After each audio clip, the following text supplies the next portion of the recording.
I'm talking about shots going crazy. People are going crazy in these motherfuckers. Run that shit back, man. But it means nothing. Nothing about a woman on a day.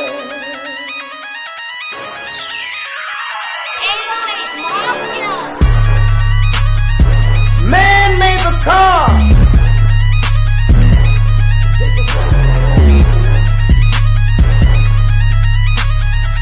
Man made the train to carry the heavy load. Man made the electrolyte to take us out of the dark. Man made the boat for the water. Like the seven no meter. Man thinks about a little bit of baby girl and a baby boy. And man makes them happy because man makes them joy. But after man make everything we can, do you know that man makes money?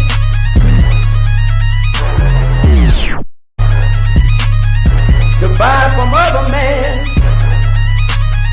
This is a man's world. But greetings. Thank you for listening to another episode of the Frontline Black News. I'm your host, Chan Kruma. I'm joined with my other host, Lady Shay. She's behind me. She's real sick, so she's going to be kind of in and out. And our West Coast correspondent, Shabaka Sankori, is Shabaka's Black Experience Enhanced, which I am the co-executive producer and co-host of. Greetings, Shabaka, from the Mile High Income City. How about those Gators? Man, later for you in a Pony Express, man. You know what I'm saying? Well, at least we're happy about one thing. Kansas City lost tonight. Yeah. So we need them to lose the rest of their games. Need you all to lose the rest of your games. Need San Diego to lose the rest of their games. In other words, you need a miracle. Well, that's what we're praying for out here in Sin City. Well, that's your logo anyway. Just win, right? Yeah, and then we also too have acquired the Oakland A's, soon to be the Las Vegas A's. Oh my God! Damn. Yeah, so I got a loved one there in the Bay Area who called me up, cussing me out, saying, "Man, what's happening with you?" Was saying, what's happening with you all out there in Las Vegas, man? Y'all got the Raiders, got the A's. What are we going to do? They asked, what are we going to take next? The Black Panthers, you know what I'm saying? And I told them, well, you know, they had over 30 chapters throughout the whole U.S. Yep. You know what I mean? Yeah, Denver, Chicago, New York, New Orleans, Louisiana, Seattle, Washington, Los Angeles, California, definitely New Orleans, definitely there in Philadelphia as well, too.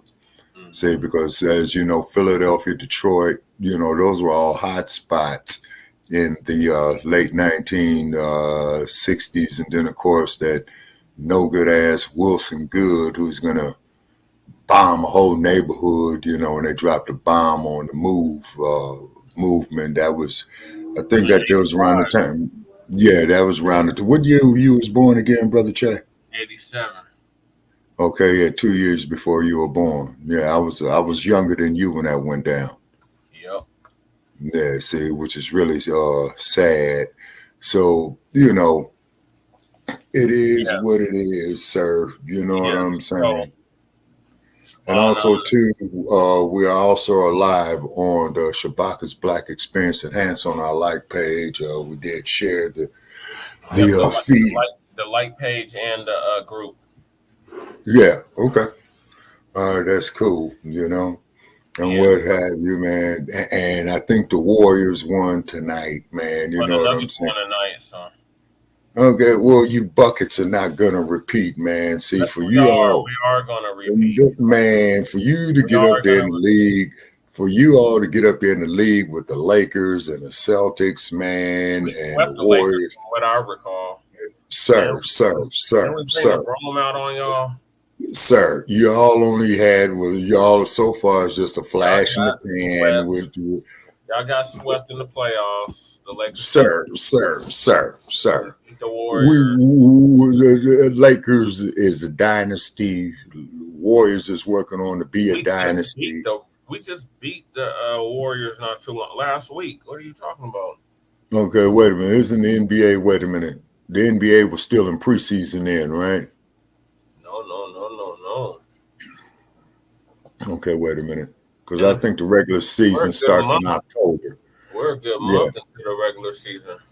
Okay, well, we still got 6 months to go, man. You know, the NBA is one of the longest seasons, man, of any professional sport.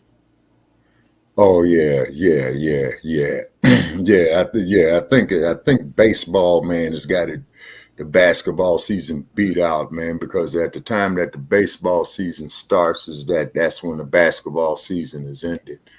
Then the football season is just in between, you know. So we need you bums to lose the rest of your games. This is the miracle. You bums lose the rest of your games, you know, get locked up in a barn, have more contending teams.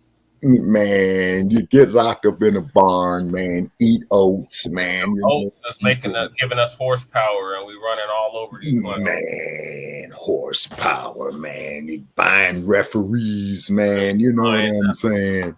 We ain't buying nothing. Man, the referees of that game right there, they need some of these right here. See, they need some of these. This is bifocal. Just that game, Shabaka, it's been like that all season long. Man.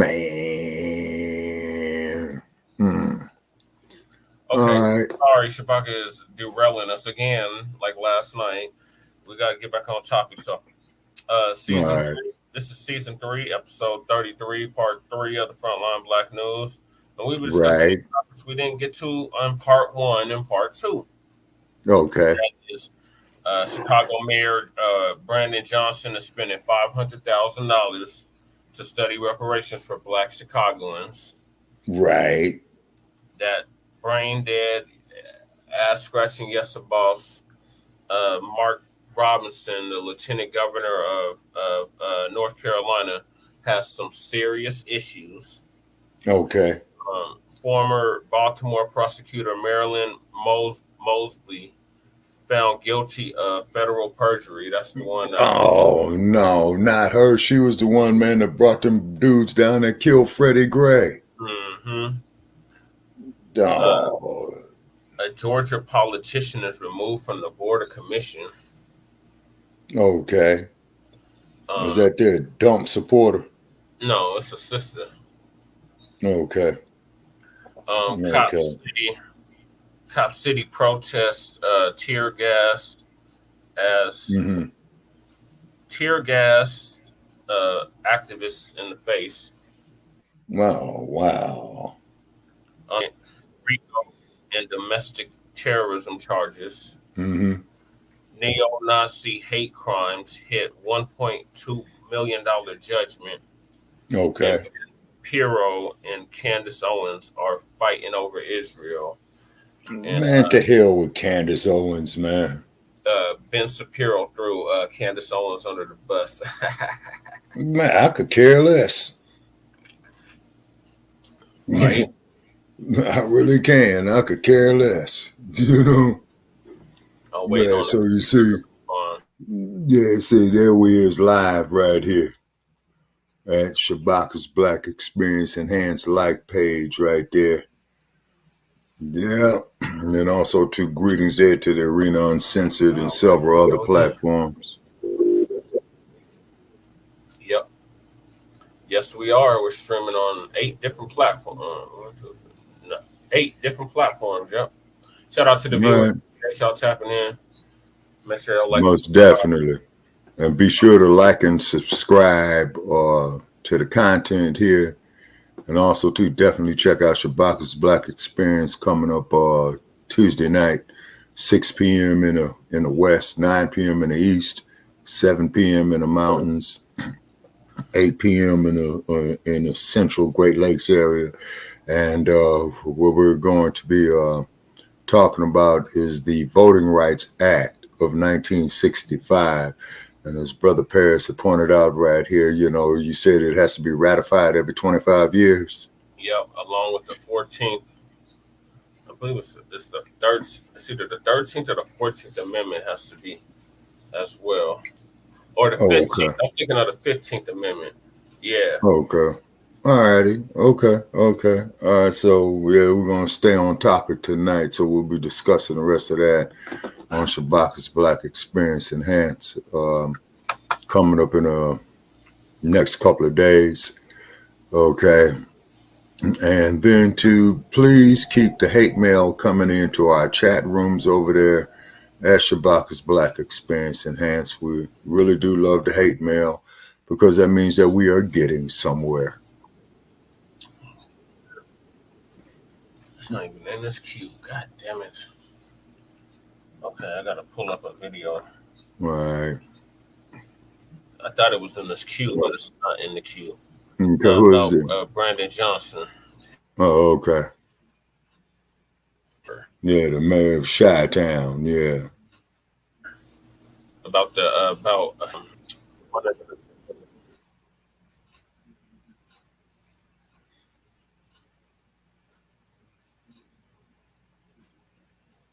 Okay, and also too on a live feed, man, we're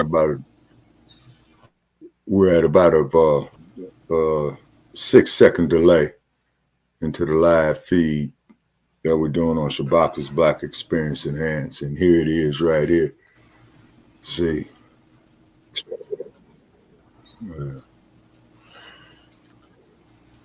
about to go through my history real quick. Mm-hmm. Yeah.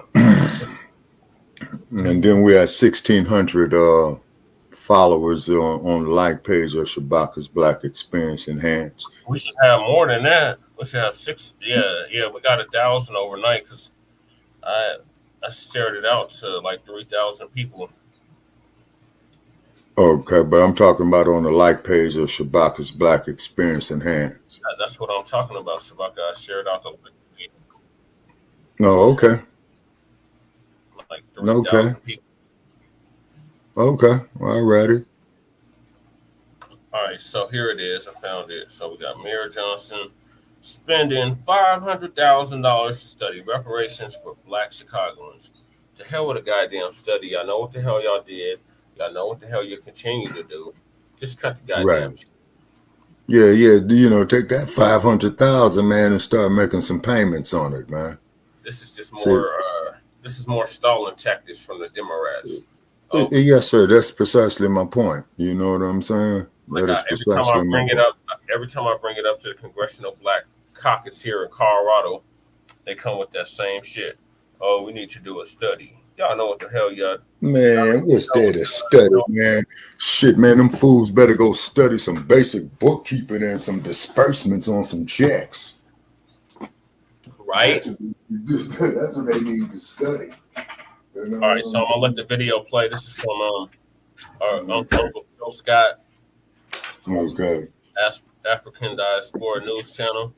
Okay. I'm gonna have to fast forward because he got this little ad about traveling to Africa or Tanzania. I guess I could play it. Oh, okay. From the Real South Africa Travel and Tourism. You're going to have the opportunity to travel with Phil Scott to sunny South Africa. You guys are going to have the opportunity to come to Johannesburg, and you guys are going to be coming to Durban. And we're going to set it up perfectly. It's going to be like a luxury experience for you guys. At the same time, you're going to be getting some culture. And of course, you're going to get an opportunity to talk to Phil, hang out with Phil, and get his views on Africa and South Africa. You're also going to get an opportunity to explore the lifestyles here that are available in South Africa. And we're going to do all that for you in an amazing 10 days. We do hope that you go to the website and book because we do look forward to seeing you here. Absolutely. Our website is therealsouthafrica.com.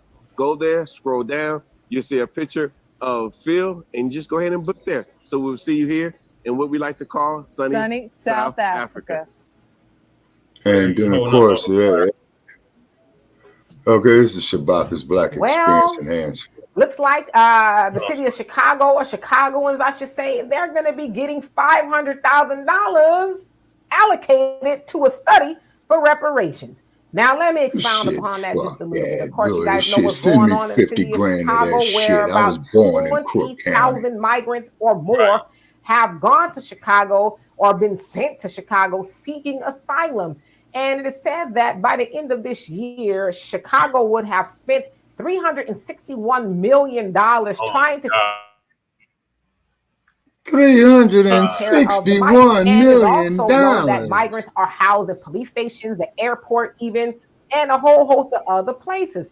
Well, Mayor Brandon Johnson said, well, guess what, Black people? You guys are going to get some of the first money spent next year for the 2024 budget. The money will be $500,000 allocated to a panel to study reparations. Lord, here we go. To study reparations. God. So what Mayor Johnson is doing is just recycling the talking points of HR 40 bill. Y'all know the one that's on the federal level where they're going to study reparations to see exactly what Black Americans that are descendants of slavery, what they deserve, right? It's all a bunch of BS, if you ask me.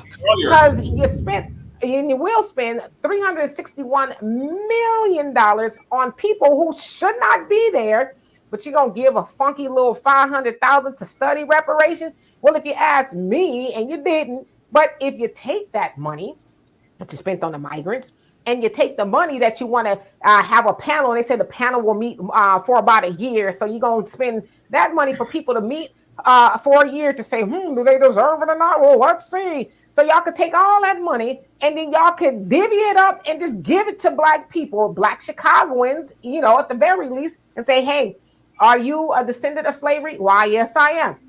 Here you go. Here's a check. But no, they want to play these games and, talking about we going to study and this, that, and the other. And it's like, when are they going to stop playing in Black people's faces? Right. Because that's what they're doing. That's what Mayor Johnson is doing. He's thinking, let me throw them a bone since they done complained all year long about us moving the migrants in their neighborhoods and getting the resources they should get. So we'll just say we're going to give them a study, right? We'll do this big old pomp and circumstance. And so Black people will be happy because they know back in the day, we'd be happy for that. Oh, we getting a study for reparations. They working on it, y'all. Well, how long has slavery been over? It's been over. I'm talking about the physical slavery. I ain't talking about the mental slavery. It's been over since 1865. What else do they need to know? Right. What else do they need to know about Jim Crow and, the stuff that we're still enduring as Black people in America? But see, they like to play these games with us, but we are waking up. That's the beautiful thing. Right. We're waking up and we're pushing back and we're like, no, we don't want you to form a committee. What we want you to do is formalize some checks and send those out to us. But see, y'all ain't asking me, but I'm telling y'all, Mayor Johnson, he needs to go. Yep. He needs to go. He ain't been there that long and he playing all these games. And then he also wants to spend $5 million to try to help house inmates that are coming home and help find them jobs. It's from Chicago. Chicago. You don't need to form no committees for that. Just give them the money. Give them the money so they can go find their own housing and food and all that other stuff. And yeah, you can get some little job programs and stuff because it is hard for people, especially if they have felonies, for them to find jobs. So you can do that. But stop playing games, Mayor Johnson. Right. Nobody is believing it. Black people aren't as silly as you think we are. Now, y'all gonna get mad at me for this. We're Black people just a little silly for getting you up in there. Yeah, just a little bit. But it's not just the Chicagoans that do it. We as Black people, we do that everywhere. We vote for Black people just because they Black. Auntie Maxine, she's been in office for 5 million years reclaiming her time. How long you gonna take to reclaim your time? When you gonna stop reclaiming your time and actually do something for the people who sent you in there? Yeah. So I'm kind of glad that this kind of stuff is going on because it is opening the eyes of Black people. But I'm sad that it's going on too because again, those black politicians, and we know the white ones do it, but we're talking about the black politicians. They get up in there, yes, we're going to make sure that black people have A, B, C, and D, and get up in there and say, well, I know what I said, but this is what I'm going to do, and y'all going to like it, and too bad if you don't. We're starting to see them for who they are. So hopefully Mayor Johnson is a one-term mayor, and if y'all can, people of Chicago, try to get him out of there a little sooner, because I know recalls are expensive, but I'm just saying, if I was y'all, they need to be recalled. I would, think long and hard about that. But yeah, they want to allocate $500,000 to a reparations study. So anyway, y'all tell me what you think of that. And for more insightful commentary, please subscribe to this channel and my channel, The Demetri K Show, here on YouTube. And be sure to subscribe to Frontline Black News and to Shabaka's Black Experience Enhanced as well, too. That's right. So, thoughts on this? I think it's bullshit. Oh, absolutely, Brother Che. That's exactly what it is. And what that clown is doing, man, he's pacifying it. And what they're going to do, man, they're going to do the same crap like they're doing in California, where they're just going to drag it as far as they could go, man, because as you know, the presidential election is an election of significance every 4 years. So this clown, man, is probably saying is here to pacify the people of the city of Chicago to vote Democrat again, you know what I'm saying, for the upcoming election. You see? Yeah. So that's what I'm saying. Yeah, so that's exactly, what that is right there, you see. And they're next election, 2027. Yeah. No, but I'm talking about, they're just saying all for 2024. Yes, sir. So what I'm saying is, if anything, man, this trick is going to be used as a pawn. You see what I'm saying? Yeah. He's a big Democratic. He's a big Democratic pawn, just like the rest of them members of them liberal cities, like Denver. Right. They just had a meeting last week, or the week before last. They all met up with Biden to discuss the migrants. And now they want to give. Now Denver want to give them one-way tickets out. Now you want to get rid of them? Remember, we could take as many as need be, and all that. And then look at this here, Brother Chase. See this here? This here is the belly of a slave ship. And the reason why I'm putting this up is because this is for all the people who said that we was already here. Yeah, right. Mm-hmm. Yeah. I'm not saying that we didn't come on slave ships. I'm just saying the numbers are a lot lower than what we were trying. But keep in mind though, Brother Che, to support your premise more so is that we had circumnavigated the globe, man, you know what I'm saying, before that drunken bastard by the name of Columbus decided. When you say that, Shabaka, then you're proving or agreeing with my premise, which was we were already here. And well, actually, what we have here, brother, they came before Columbus. Okay, that's Abu Bakari. In the Americas, as well as Renoko Rashidi. Rest in power. Okay. Now, also here too, Brother Paris, there is some information in this book right here. Okay. That's written by the one and only Mr. Lerone Bennett. You know what I'm saying? And he does talk about it. Yeah. So when you and I have, our show on that, man, I got a whole lot of reading to do, brother. You know what I'm saying? Yeah. This right here, let me see. Oh, man. Definitely, this right here.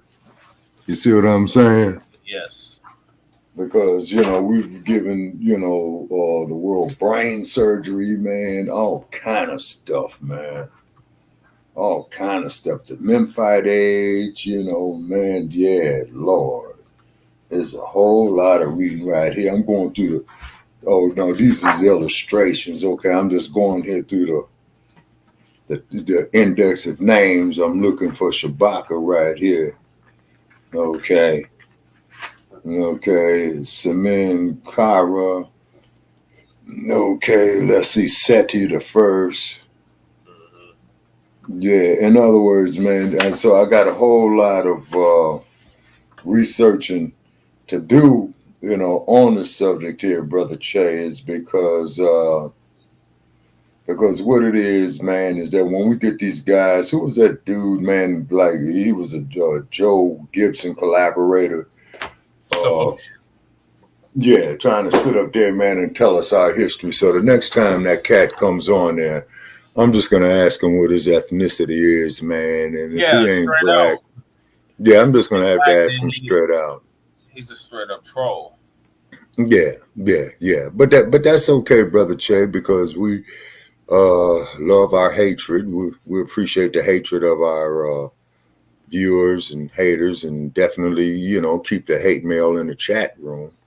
And, and we'll sit up there and we'll amuse ourselves, with the ignorance that comes through there.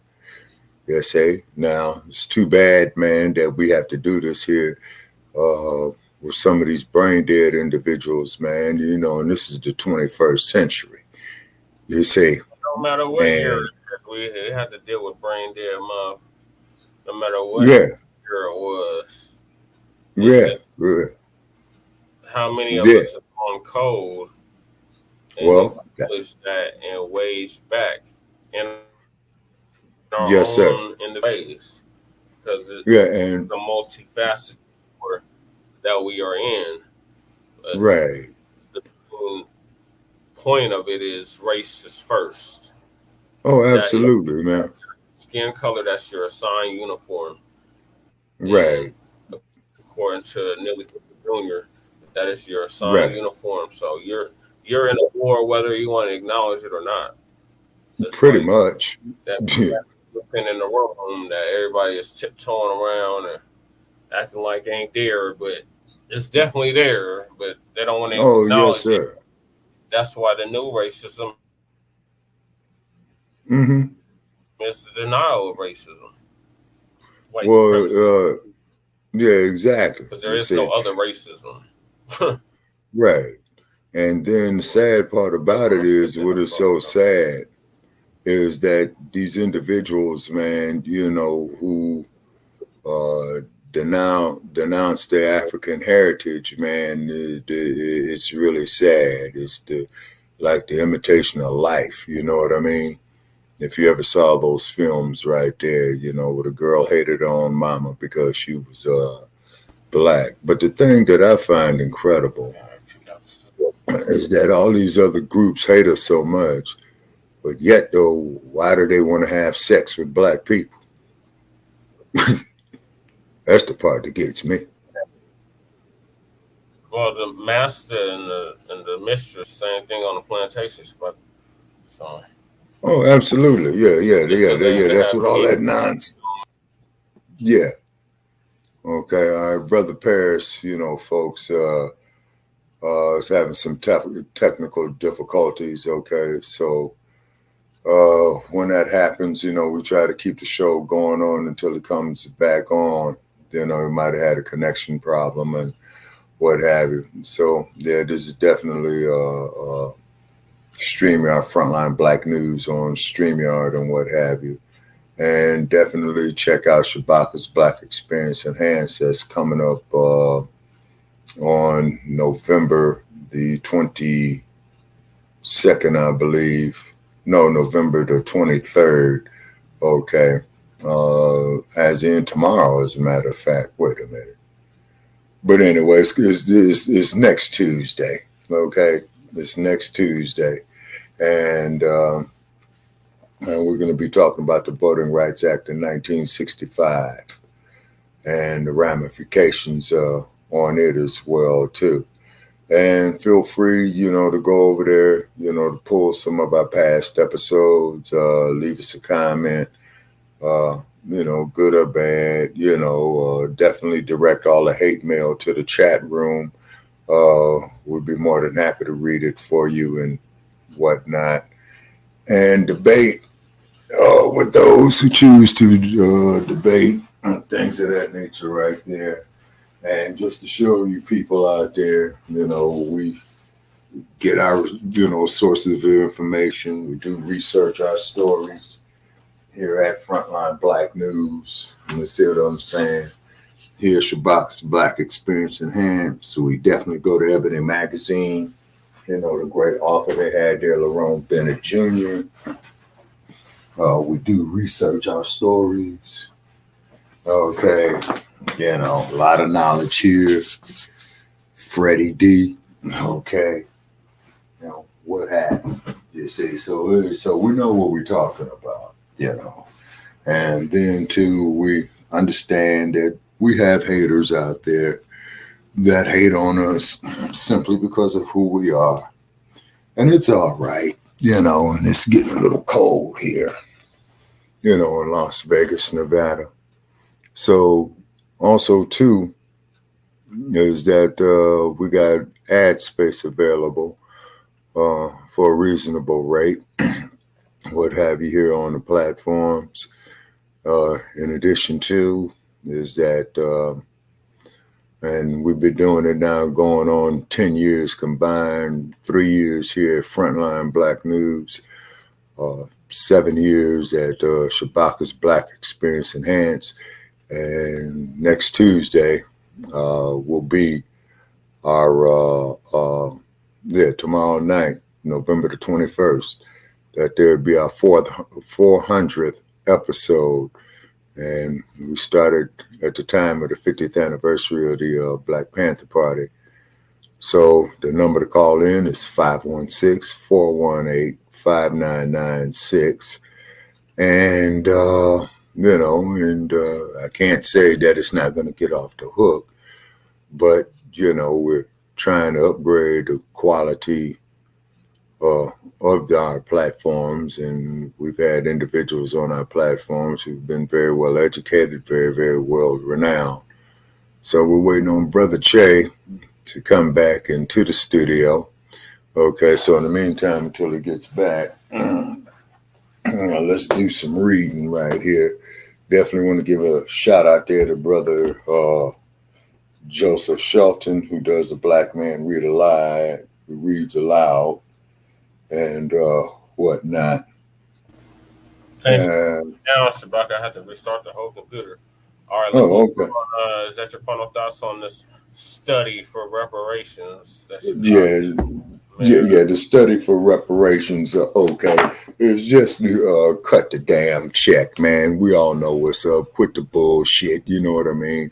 It's because if you all going to sit up here and hit the taxpayers, man, you know, to help these immigrants, man, and migrants and all this old shit, then you might as well go on and cut the damn check, man, for the reparations. Okay, now who's this cat? Mark Robinson. Mark Robinson is the one that said that we are the ones that owe reparations. Okay, let's listen to this sick ass individual.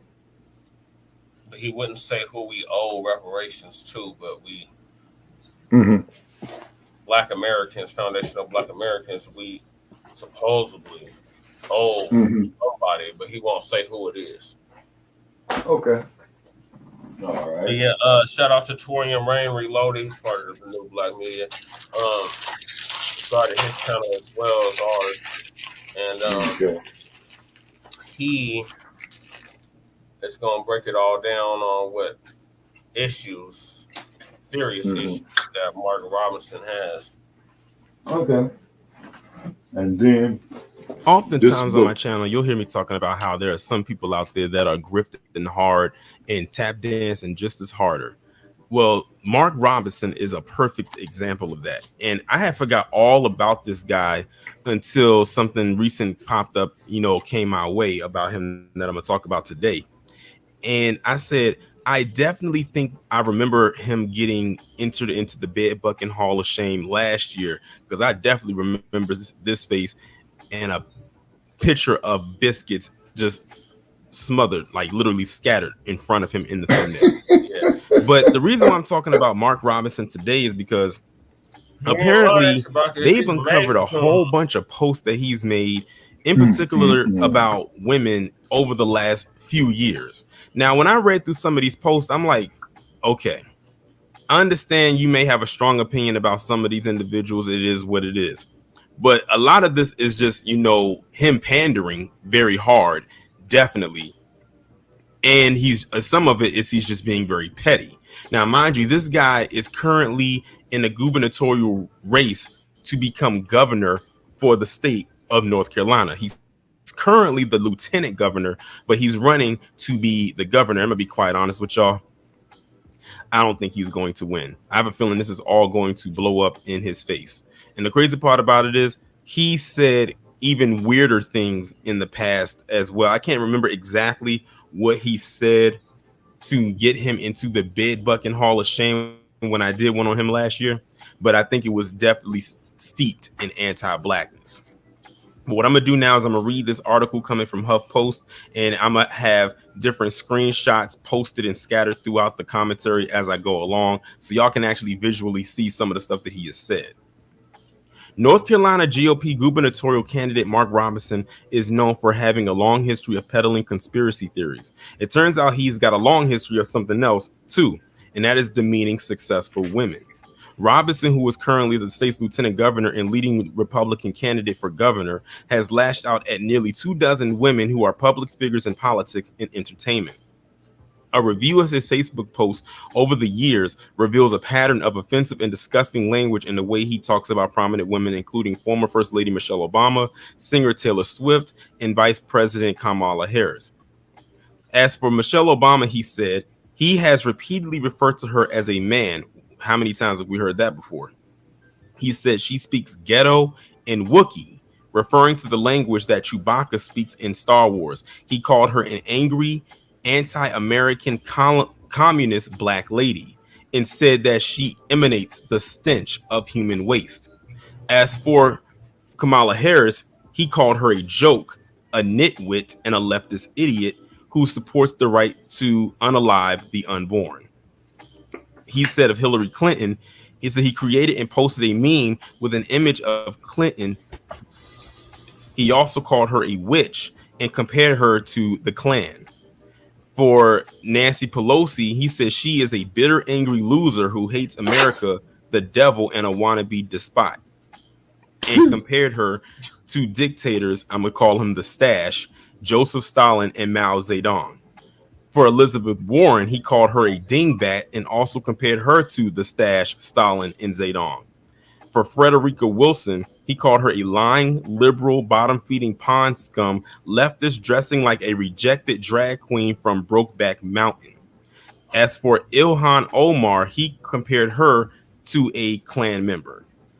For AOC, I bet you would like has to a have bizarre sex with fixation her with too. Ocasio-Cortez, calling her dumb, stupid, a moron, a ish-head, complete idiot, a leftist lunatic who has been possessed by the political Satanism of socialism and as dangerous as cyanide and Kool-Aid. Now, we all know what it means when it's said about the cyanide and Kool-Aid. That's definitely talking about Jim Jones. He also appears to have photoshopped an image of AOC's head onto the Stash's body. He seems to have an obsession with the Stash because he's linked the Stash to 3 women so far. He said those are just Robinson's attacks on women in politics. He's made disparaging comments about a lot of women in entertainment as well. He said of Taylor Swift, he called her trailer shift. He called Ellen DeGenerate and a phony. For Jane Fonda, he called her an old witch. For Oprah, the Mammy Supreme wig free, he accused her of being racist and implied that she aided disgraced Hollywood producer Harvey Weinstein's sexual abuse.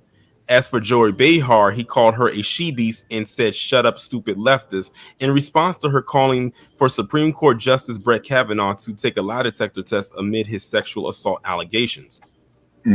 As for Alyssa Milano, he says she is a Hollywood moron, and in the same post called Hollywood a cesspool of drunken, drug-addicted, hypocritical leftists. Well, he'll get an argument from me on that about Hollywood. Ashley Judd, he posted a meme accusing actress Judd of trading sex for an Oscar, which the meme said is not violation. It's actually much more like prostitution. For Beyonce, he said that she teaches our young women how to be hypersexual whores and that she's not a singer, and said hashtag she's a booty shaker. He also had this to say of Halle Berry, Mariah Carey, and Issa Rae. He commented on their outfits, saying they were dressing in see-through, ultra-tight breast-bearing whore dresses to protest sexual harassment. For Cardi B, he claimed that the stench of indecency Americans are smelling is not coming from Pepe Le Pew, the cartoon skunk in Warner Brothers cartoons, but instead was coming from the garbage-like filth displayed by Cardi B. Hey, no crumb bumming on more. Pepe Le Pew. I used to watch him as a kid. Also condemned women in professional sports. For Brittany Griner, he said he made fun of the basketball player for being detained in Russia, calling her a leftist stooge with arrogant ingratitude who deserved to be in prison. For Lindsey Vonn, he called the Olympic skier a dummy and mocked her for being critical of Trump. And for Megan Rapinoe, he said the U.S. women's soccer player is a foul-mouthed anti-American and arrogant and disrespectful moron, stupid and an unpatriotic nitwit. Now I want y'all to pay attention to all the stuff that he said. You know, like I said, it was a smorgasbord of women in there. He had DC women, governor of North Carolina, Black women, and even women of inside of the academy. And I bet you there was probably a whole bunch more in there as well. But these are the ones that they pulled. Notice how this man threw on the cape for these PC men in every last tirade that he gave when it came to defending them, such as Brett Kavanaugh and 45. And in 3 of those insults, he compared them to some of the most ruthless dictators the world has ever seen, such as the Stash, Joseph Stalin, and Mao Zedong. If you know your history, you know. So, and I just wanted to point that out to y'all right there. This man's got his tap shoes on, and he is literally doing the river dance right now. Yeah. Was it Mao Zedong that said no investigation? Mao Zedong is the correct pronunciation. Mao Zedong. Yeah. Mao Zedong. Yeah. What about Mao? Pops is always talking about him. Did he say that no right to investigation, no right to speak?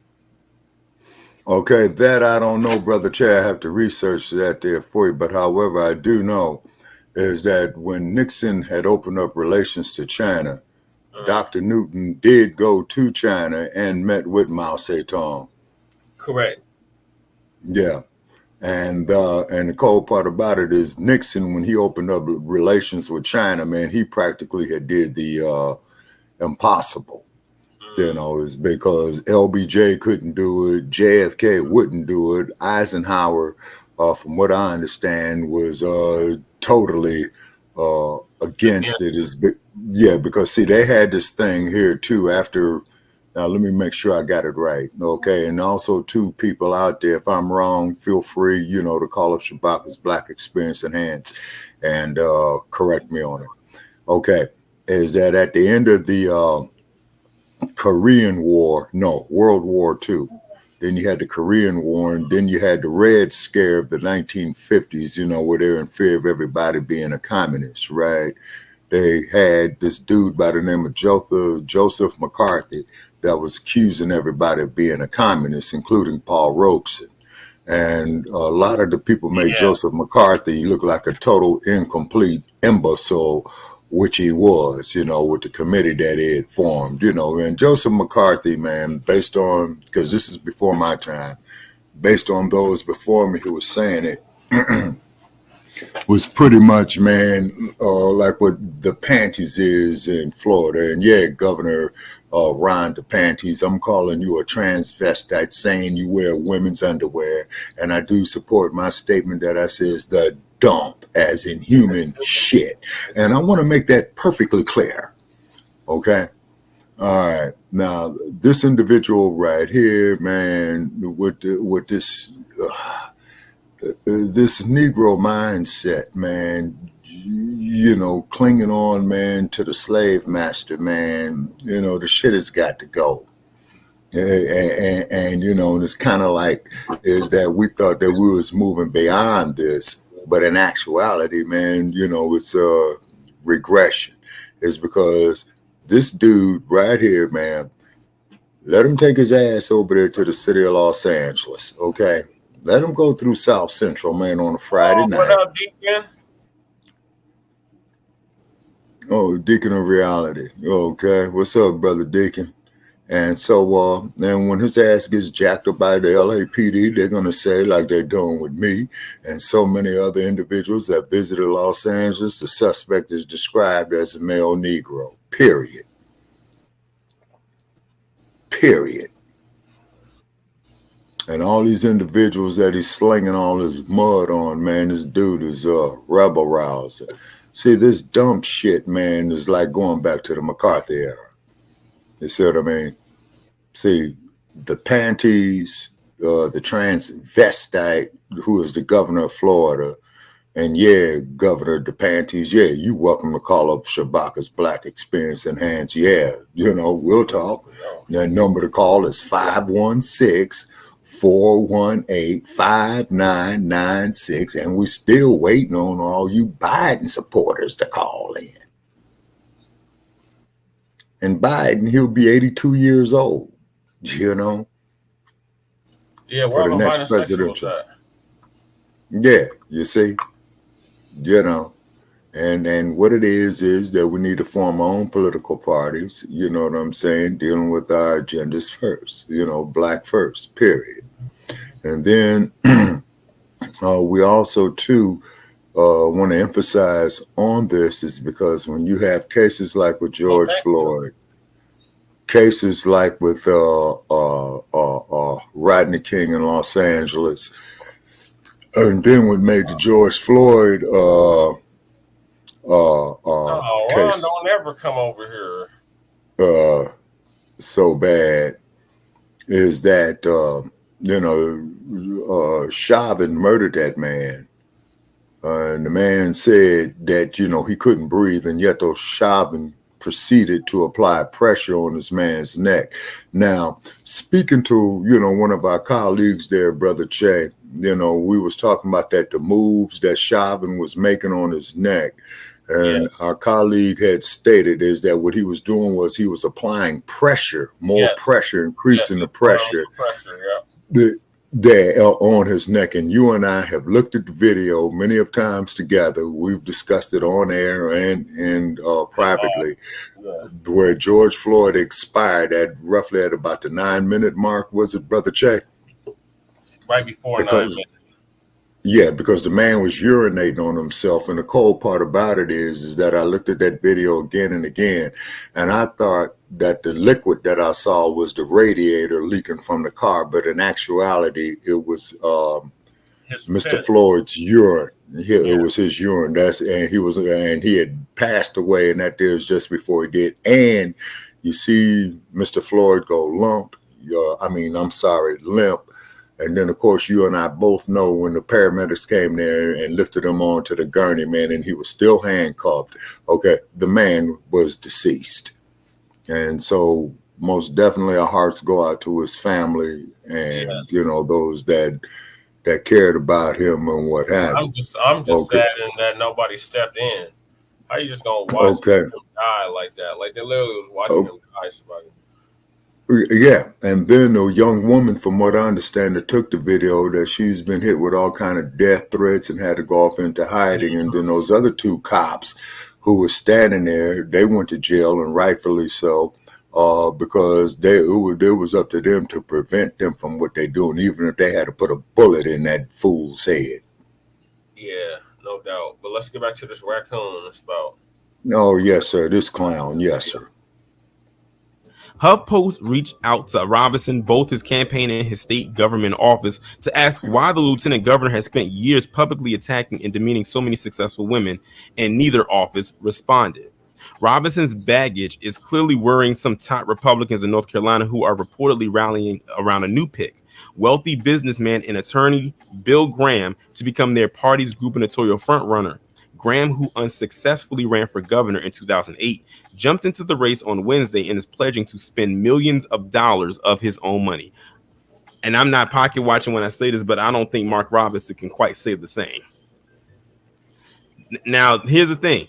You see all of that stuff that he said right there? We know who he said it for. That's why when they reached out to him to ask, why did you say this? There was no response.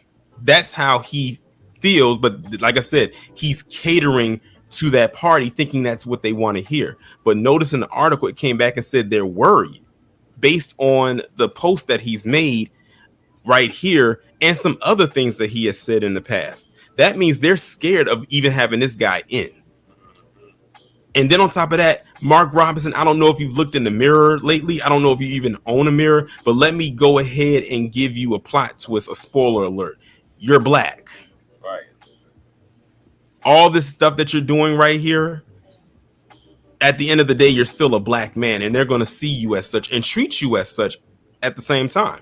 Yep. Facts. So you can tap dance all you want. You can bootlick until you're blue in the face. But at the end of the day, you are still a black man, and you better act accordingly.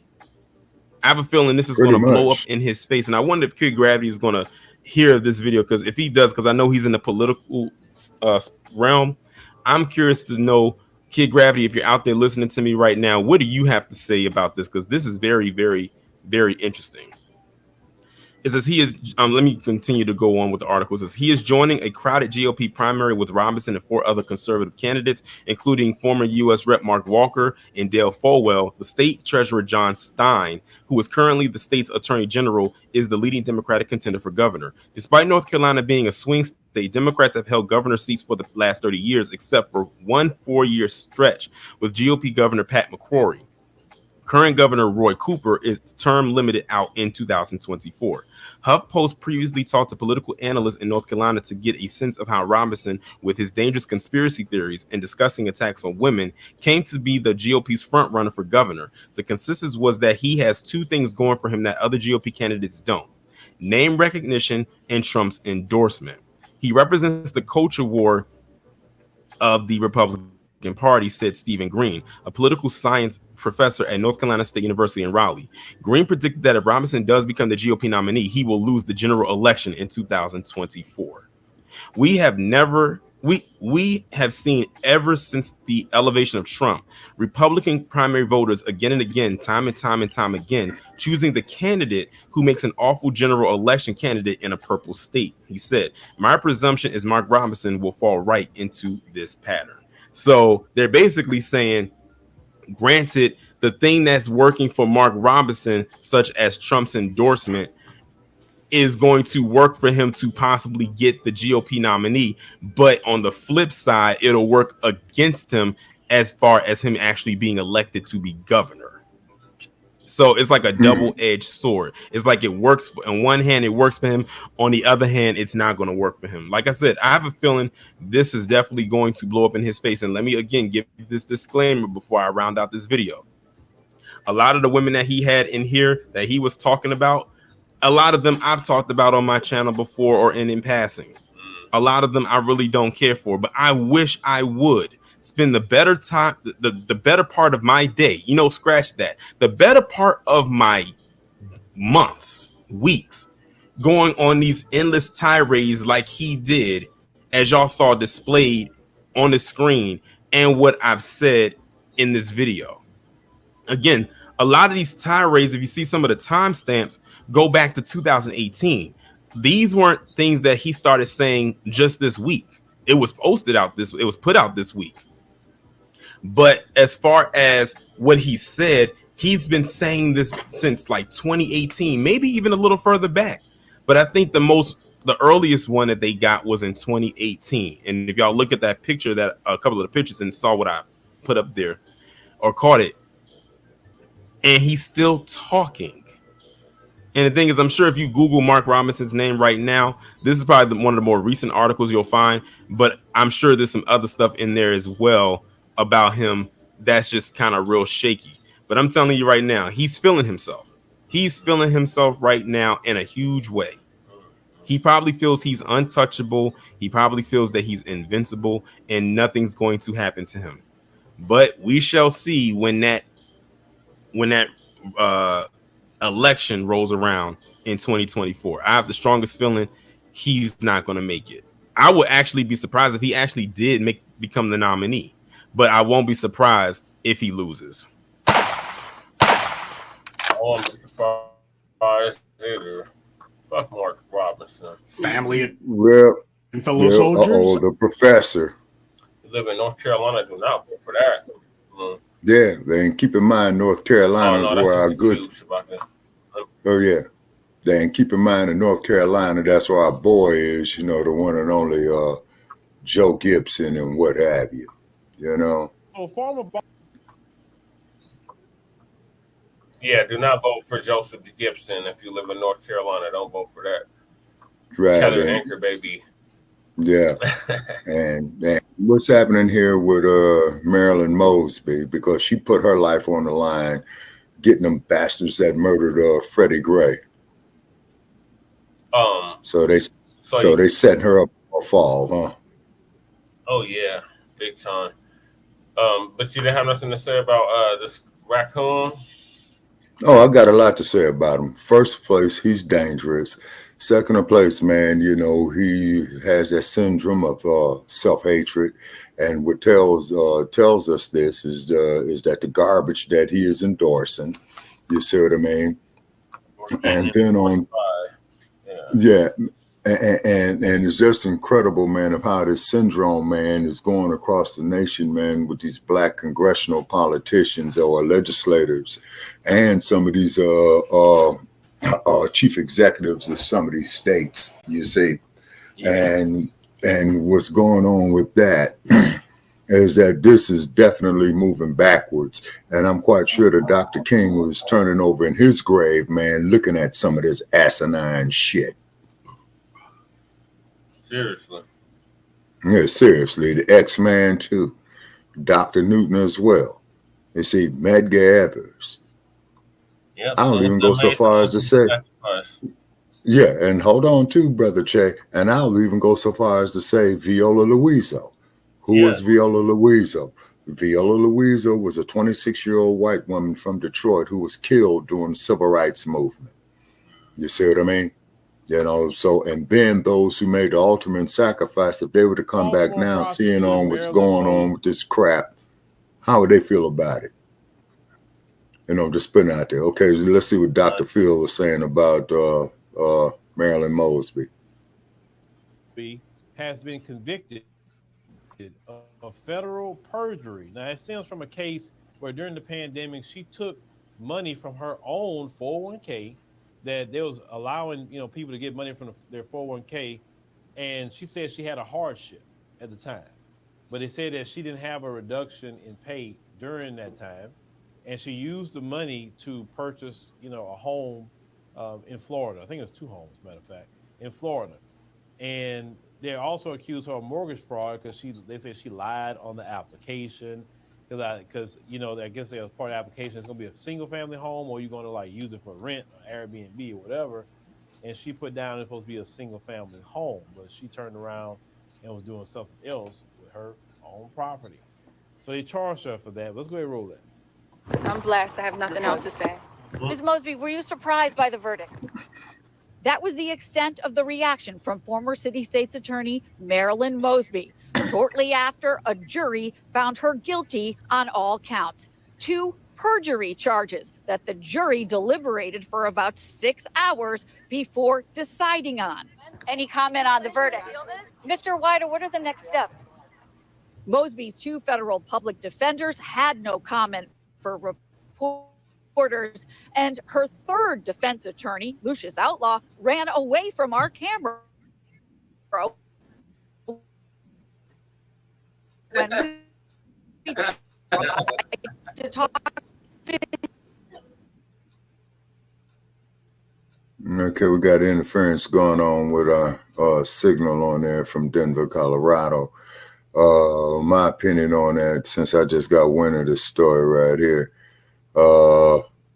Ms. Mosby did an honorable thing with the Freddie Gray situation, bringing those Baltimore police officers there to justice.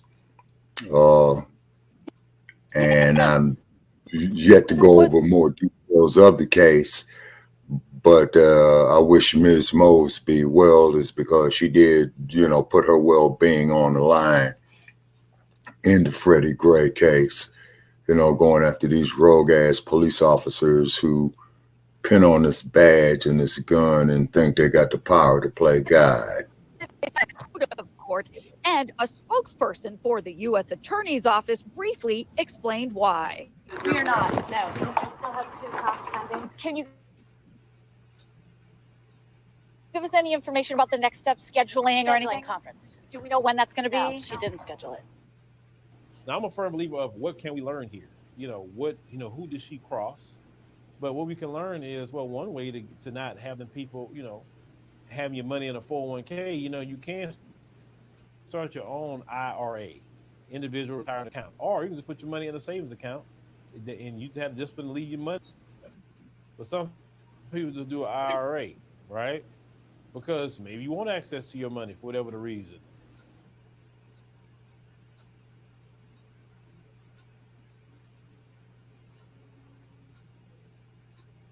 Okay, let's see, we got a glitch signal right here.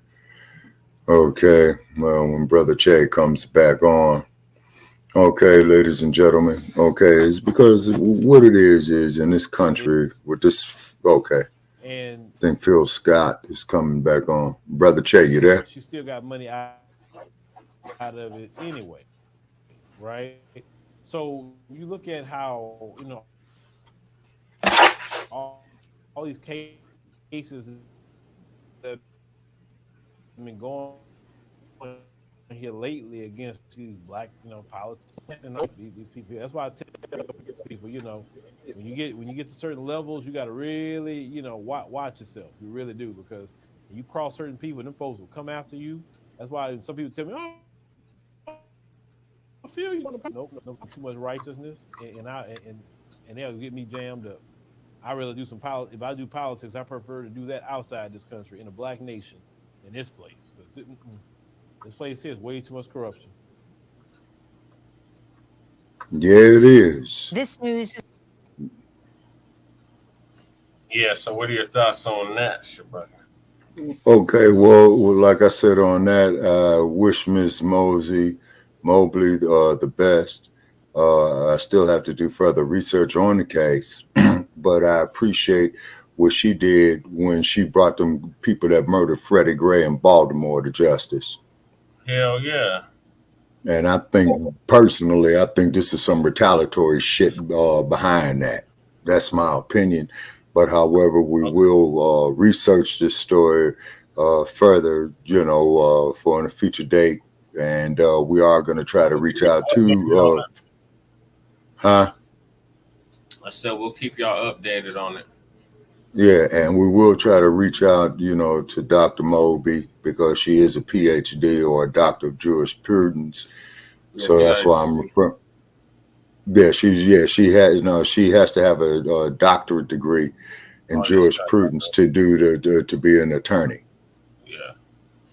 Yeah, that's a given. You know what I'm saying? So she went to school for 8 years, like the Obamas did, like Kamala did. You know what I'm saying? And I just appreciate the sister when she was getting all those death threats, when she was prosecuting those murderers of Freddie Gray there in Baltimore. Right. And then unlike Kamala Harris, who should be hit with a case like she just got convicted of. You see what I'm saying? I got more respect for her than I have for Kamala. Yeah. Because if anybody ever saw a movie in the early 1980s, a film starring Al Pacino called And Justice for All. Oh yeah. He pretty much exposes the hypocrisy in the film in regard to the legal structure than what happened. And as he made it, is that when he was defending this crooked judge, who committed some, how should I say, heinous crimes, he got up there and says, ladies and gentlemen, when it comes to a court of law, everybody wants to win on both sides. And, the prosecutor want to win, the defense wants to win, or the plaintiff and the defendant, they both want to win. Now, I'm just paraphrasing Al Pacino because he played the lead role of Arthur, who was the lawyer for the judge. And the judge, had got accused of some heinous shit. Yeah. And Al Pacino had went up there and made the line there in his opening statement to the jury where he says that son of a bitch deserves to go right straight to fucking jail. And this is the dude he's representing in court, okay? So what we have right here, in my opinion, is that the powers that be there in the state of Maryland had targeted this woman is because she did bring down those brutalizers of Freddie Gray. And I do believe and then didn't Mr. Gray die in custody? Yep, on the way to the jail. Okay, so that's murder. Okay, because and I know it was about 6 cops, so they didn't secure him in the B wagon, paddy wagon, or whatever. Okay, they went over humps and bumps and making wild turns to throw Mr. Gray all around in the paddy wagon, and plus that Mr. Gray was already disabled to a point, from what I understand. So that's special circumstance, and she brought them bastards down as well as she should. So therefore, this is probably some type of retaliation against Ms. Mobley. Okay. Oh yeah, you know it, Shabaka. Shout out to the viewers for staying up late with us. We got a couple more topics to get to. Yes. Yes, sir. Because I'm getting tired. Yeah. So the next, and I can tell you're getting tired. Yes, sir. Go ahead. The next topic is also Georgia related, and it involves the Cop City protests, where several protesters were tear gassed, several activists were tear gassed and faced unprecedented RICO and domestic terrorism charges. Wow. Okay, so therefore they went out, exercised their First Amendment rights to the freedom of speech. Okay, but these police agencies, they're becoming more and more paramilitary. See, so now they're not out dealing with preserving the safety of the public.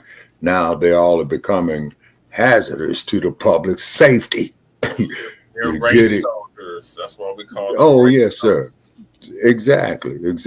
And then, when they get exposed for their hypocrisy, they figure they're supposed to have a carte blanche, man, not to be convicted. And we are happy to report off of research that we did, Brother Che, the U.S. Supreme Court refused to hear Derek Chauvin's appeal.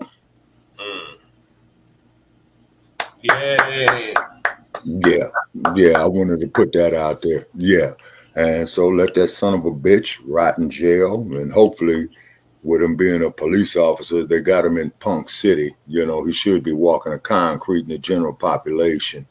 Well, his life would be in danger.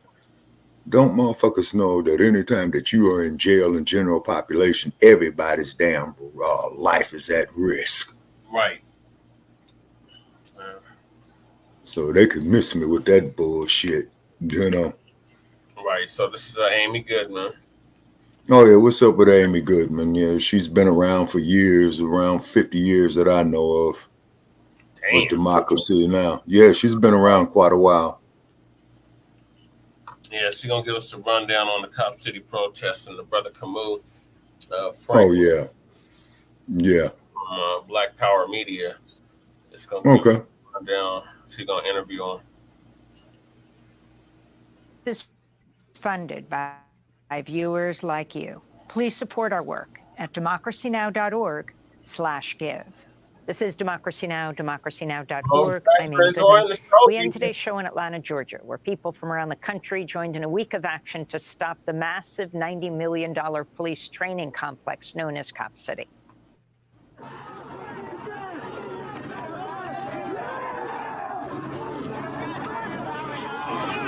They're throwing tear gas into the crowd. They're throwing munitions. Yeah, that's tear gas. Yep. On Monday, police attacked peaceful protesters with tear gas, pepper balls, flashbang grenades as over 400 marched toward the sacred Milani Forest, the proposed site for Cop City. Yeah. Participants concluded. Just like that, they still paying out settlements. City didn't have to pay out taxpayers, Denver taxpayers, had to pay out at least $100 million. I say more than that now, maybe 200. All right, then what they should be doing is to offset that money right there is to go get the cops who was responsible for that and seize their pensions. Yeah, well, I guess we ended qualified immunity in our state, but that ain't really being enforced, and the cops are still killing people. Right, exactly. So now this is terrorism.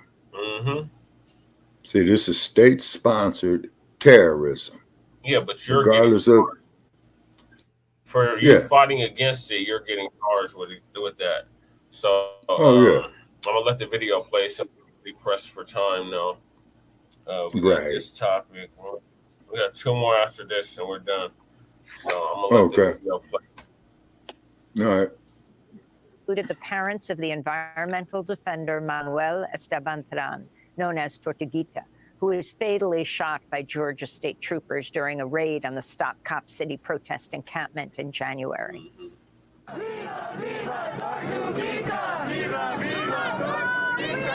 This comes as activists have been organizing for a citywide referendum on the project, which officials have tied up in court. Meanwhile, 61 people facing RICO or racketeering and domestic terrorism charges appeared in court this month as the state tries to characterize them as militant anarchists. Al Jazeera's Fault Lines recently covered all of this in their report, Now You're a Terrorist, Atlanta's Cop City Crackdown. Sharif Abdel-Qaddous spoke to environmental activist Sarah Wasilewski, one of the dozens charged with domestic terrorism for protesting Cop City. She described the January morning when Georgia law enforcement officers violently raided their protest encampment when state troopers shot and killed Tortuguita. So I was sleeping in a hammock with my partner at the time. We woke up around like 8, maybe 7:45 in the morning. Sarah Wasilewski had traveled from Pittsburgh to Atlanta and joined the protest for the weekend. So we were just laying in bed talking, and then all of a sudden we heard and saw just like 15 or 10 minutes. Or so police in full military, like combat gear, like with AR-15s, just like coming through the woods directly at us. We were waiting to be put into a transport vehicle, and that's when I heard gunshots.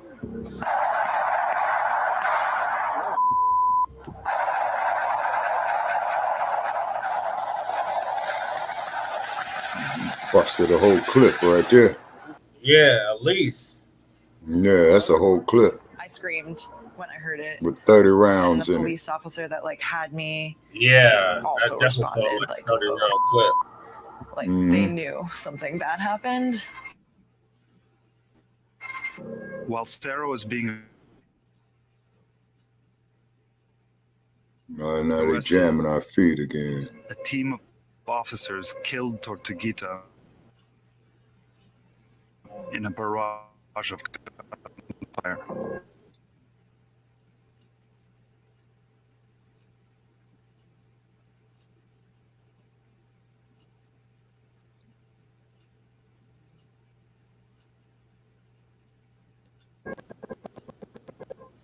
Sharif Abdel-Qaddous also spoke to Indigenous forest defender Victor Puertas in DeKalb County Jail. Puertas was immediately taken into custody by ICE. After weeks of negotiations with the detention center, we were able to speak to Victor by video call. Hello. Hi, Victor. This is the first time he's spoken to the media since his arrest. It feels like you live in a completely parallel life, you know, like your life is stopped the moment that you got arrested, and now you have to make meaning of all this, you know. And why is this movement so important to you, Victor? I care about the land, I care.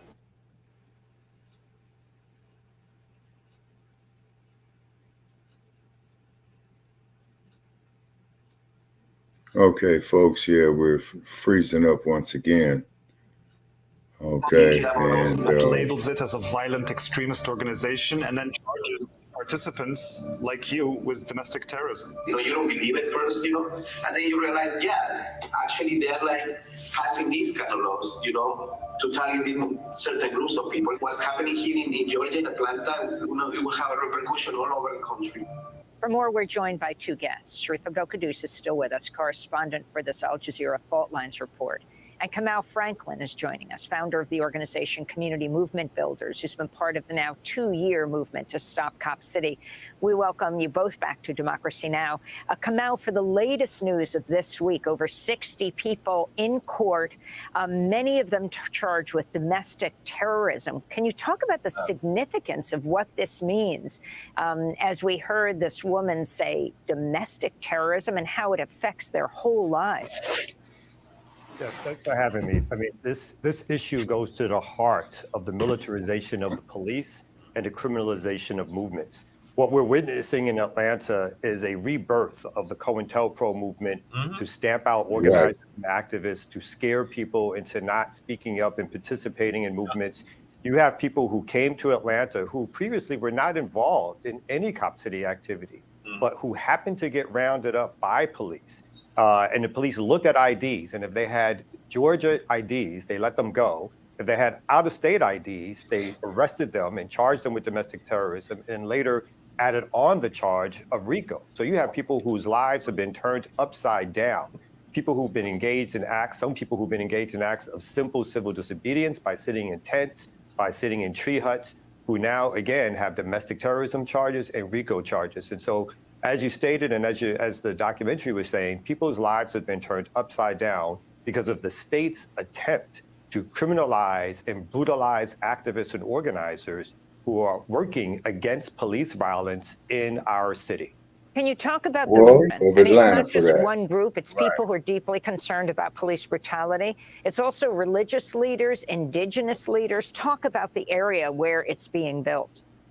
Yeah, one of the things about this movement has been, since the very beginning, it's been vast in its outreach. Everything from community organizers like myself, environmentalists, religious leaders, voting rights activists, yes, including anarchists, other people who are community members who've been engaged in this because they see two things happening. One is what we spoke about a couple of seconds ago, is the continued over-policing of Black and brown communities that will be happening if Cop City is built. Two is the attack against movements, which is the very reason why this vast militarized facility is even being proposed. And then three is the environmental degradation of the Walani Forest, which is going to be ripped apart. Over 300 acres have been rented at $10 a year. 90 acres have already been cut down. This forest has been promised to a working class adjacent Black community for use of park space, for camping space, for trails, walking trails. All of those plans were ripped away as soon as they decided to put Cop City in. It's already caused environmental degradation in the neighborhood, and that will continue to happen as they go forth with their plans to try to build Cop City. And what about the referendum? What's happened to it? An Atlanta-wide referendum so people could decide. The city of Atlanta, along with the clerk's office, the mayor's office, the city council, have basically sat on this referendum. They've done nothing to move this forward, even though the organizers who did this, we collected over 116,000 signatures. Wow. The city council and the clerk's office could have started verifying these signatures as soon as we turned them in, but they decided to halt that process and to not do it. Further, the city council on its own. All right, well, they belong in jail for dereliction of duty. Considering the signatures. Right. And again, they have failed the city of Atlanta. They failed the people in Atlanta by allowing the people to decide. People, again, over 116,000 signatures of people saying that they want to vote on this, they want a voice on this, but the city has ignored it because it prefers to do backroom deals with corporations and with the Atlanta Police Foundation and with the police themselves and the state government. You have here a right-wing, white Republican state apparatus teaming up with a so-called liberal, moderate, Democratic Black mayor apparatus. And the things that they agree upon most is how to protect cops and capitalism. And that's what's happening right now. And the referendum is being put on ice so that they can't be voted upon by the people in Atlanta. Sharif, you spoke to Belkis Tehran, the mother of the forest defender Manuel Esteban Paez Tehran, known as Tortuguita, who was killed by Georgia police in January. Belkis traveled to Georgia from Panama, where she lives. And we can just play a short clip. I really don't believe anything what they say. I think they are lying. And there is nothing new. Everybody knows that police lie. The county medical examiner didn't find any gunshot residue on Tortuguita's hands. Damn. And an independent autopsy suggests that Tortuguita was shot while seated with hands raised. Manuel really was passive. Another Denzel Dowd He case. disliked the police very much, but not to kill anybody or to try to kill anybody. Manuel's life and message is to save the world, to save the green areas, to take care of the oceans. Sharif, one of the first people we hear in your Fault Lines documentary, Now You're a Terrorist, is the mother of Tortuguita, Belkis Tehran. Your overall take from covering issues all over the world, from going down to Atlanta and seeing what people were confronting here and now what they're being charged with. I mean, that's not to say Tortuguita, who was killed. Right. Well, I think what's important to note about the movement to stop Cop City and defend the Atlanta forest is its resilience. It's brought together, as you mentioned, abolitionists, environmentalists, indigenous rights leaders, religious leaders, a multifaceted resistance movement against this massive planned police training center. And the movement's lasted well over 2 years now. It's still going despite this massive amount of state repression against it. And what we try and document in the documentary is that many of these, there's a crackdown on even lawful political activities, and lawyers say this is unprecedented. That it's basically criminalizing political association. The indictment, where 61 people are charged in this wide-ranging racketeering case, the ACLU called the theory in the indictment shocking and unprecedented, and it basically relies on people's beliefs and community organizing as the basis for the sweeping criminal liability. And just finally, as we're talking internationally too, there's protests by the Stop Cop City movement in support of Palestine as well, and against what's called the Georgia International Law Enforcement Exchange, or GILEE, where law enforcement officers from Atlanta, from across the state and the U.S. travel to Israel to receive training from Israeli police forces. That's true. Israel's long taken these strategies and techniques that are honed on the Palestinian body and then exported them abroad. And so we see these ties between Israel and police forces in Atlanta. Sharif Kudus, he is the reporter on Now You're a Terrorist, the Fault Lines documentary. You can watch it online. And Kamal Franklin of Community Movement Builders. I think Sarge was talking about that one time on the show. Yeah. He said that's where the best train. They got something worse than the CIA and the FBI. Right, and then keep in mind is that the Israelis are supplied heavily by the U.S. State Department militarily, and plus they allow the Israelis to come here and go to school. That's why Black calls it the 52nd state. Yeah. First state. Yep. 1948. Yes, sir. Since Harry S. Truman, that's what it's been. Yep. State terrorism, state genocide, state murder. And then the cold part about it is that there was a brother from Los Angeles by the name of Ralph Bunche that helped establish what they refer to as Israel to this day. Mm-hmm. And I wonder and I wonder what Mr. Bunche's offspring and survivors have to say about this. I would say they would be on board with Stop Cop City. Oh, well, of course. You know what I'm saying? And then the cold part about it is, man, is that Cop City, and in fact, is illegal itself, man, against the hypocrisy of the U.S. Constitution, is because what they're doing, man, it's a terrorist training camp is what it is. Terrorists against the people. And what do we always say? And what do we always say? They ain't got no obligations. Fuck the police and it's on Tuesday. Yes, sir. And then to mention the fact that is that when you have a military force against the citizenry, isn't that tyranny? Yes, I mean, that's tyranny. Because you got captains and lieutenants and sergeants and all that. See, that's military. Yeah, that's definitely military. Oh, Lisa Cabrera. Yes, he's going to give us the rundown on the sister that got removed from the Board of Commissions in Georgia. Okay.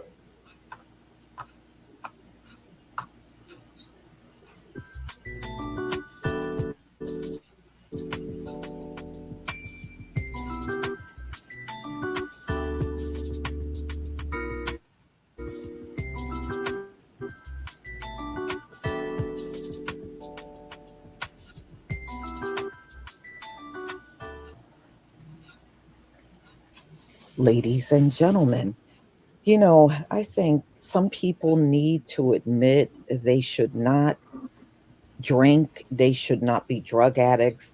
They need to put stuff down because when your whole personality and demeanor changes when you have a drink, then it is time to admit you got a problem and get some help. Right. So this story that I'm about to go into is a Georgia lawmaker.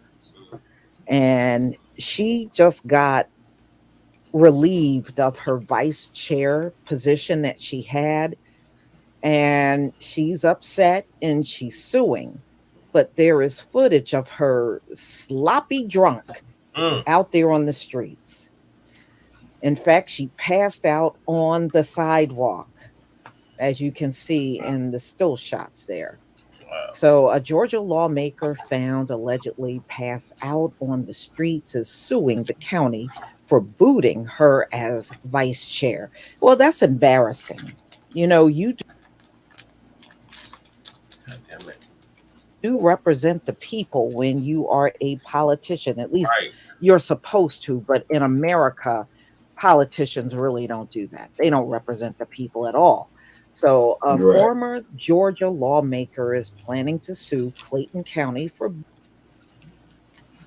booting her from her vice chair position after she was filmed screaming at medics who allegedly found her passed out drunk outside of a sports bar. Felicia Franklin announced that she is filing the suit after county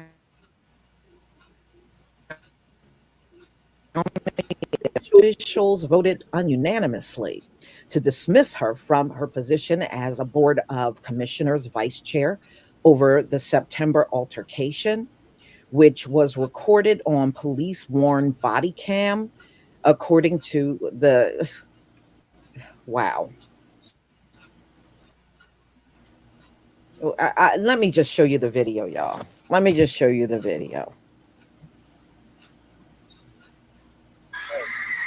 You need to stop. Felicia. You're going to make it worse than.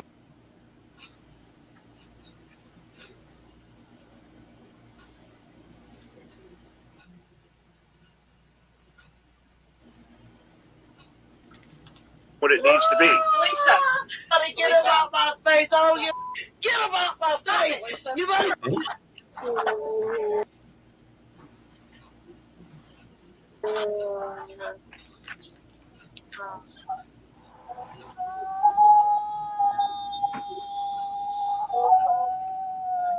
Get him out my face. You better get him out my face. Ma'am, you're about to go to jail. I don't give a Get him out my face! You get him out my face! Oh, she was. Oh boy, ladies and gentlemen, you know, I grew up in a city. And when you grow up in the city, especially in the hood, you will see people like this. Oh, yeah. I used to live across the street from family. And not only was the father a drunk, some of the kids in the house, this family used to get pissy drunk and come out on the streets and get into big brawls on the street drunk.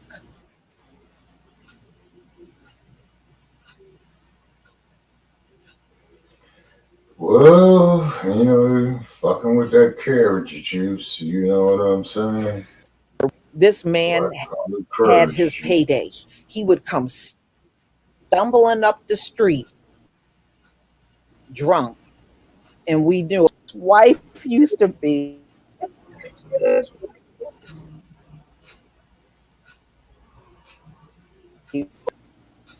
Miss Doris would be fired up mad.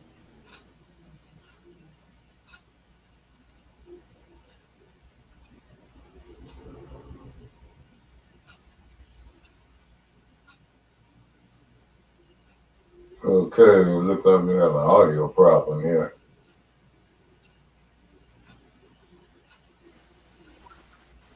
Sorry, Shapiro. Okay.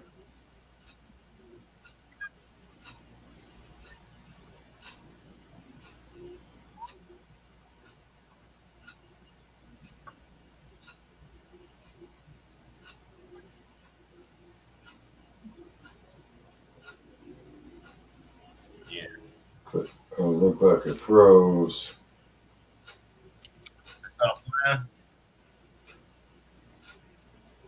Yeah, it looked like it froze. Okay, I hear you, but it looks like the video itself froze.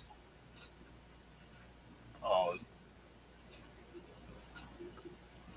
Okay, well, this is very, very sad right here. And then also, too, folks, if you can give stars to Shabaka's Black Experience Enhanced, we want to see how that works. Because we're still, well, it says here, stars, give stars to Shabaka's Black Experience Enhanced. But so far, I haven't seen any. And like I said, this is kind of semi-experimental of doing the broadcast on the like page of Shabaka's Black Experience Enhanced. Yeah.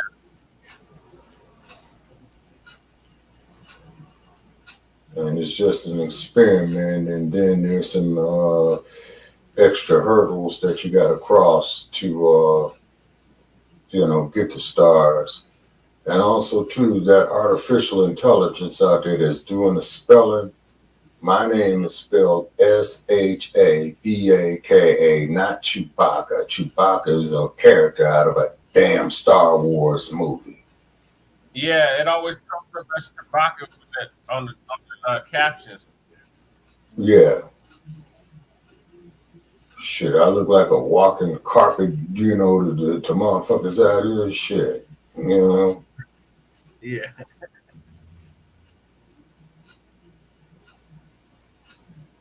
Yeah. So spell the fucking name right. Right.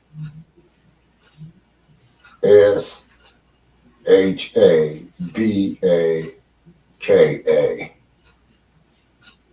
Now let's see if this damn artificial intelligence picks that up.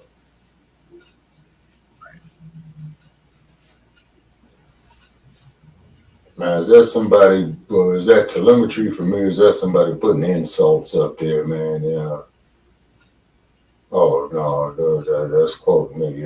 Yeah. So, yeah, I did say spell the fucking name right. Yeah.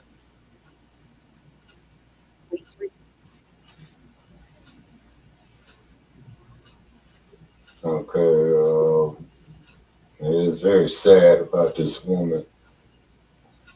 being out there, but generally when somebody drinks at that level, they have some type of internal pain or some type of oh, she was on some 40 conflict. proof Hennessy. She was fucked up. Oh shit, Hennessy? Oh yeah. Yeah, she was on tilt. She Yeah. got some Hennessy, some wine, and a swig of beer. Oh hell no. Boy, her guts must be World War III, man. You don't cross beer, wine, and Hennessy, man. Right. That's why she was like hell that. No. Yeah, you do not cross them drinks like that. Oh shit, no. That's a recipe for disaster. Yeah. And you know, nice looking woman, you know what I'm saying? But generally, when somebody's drinking like that, there's an internal conflict that's going on. Maybe lost a loved one, or probably heard some tragic news, or dealing with a tragic situation, you know, that could be extremely personal, or in her family, you know, something like that.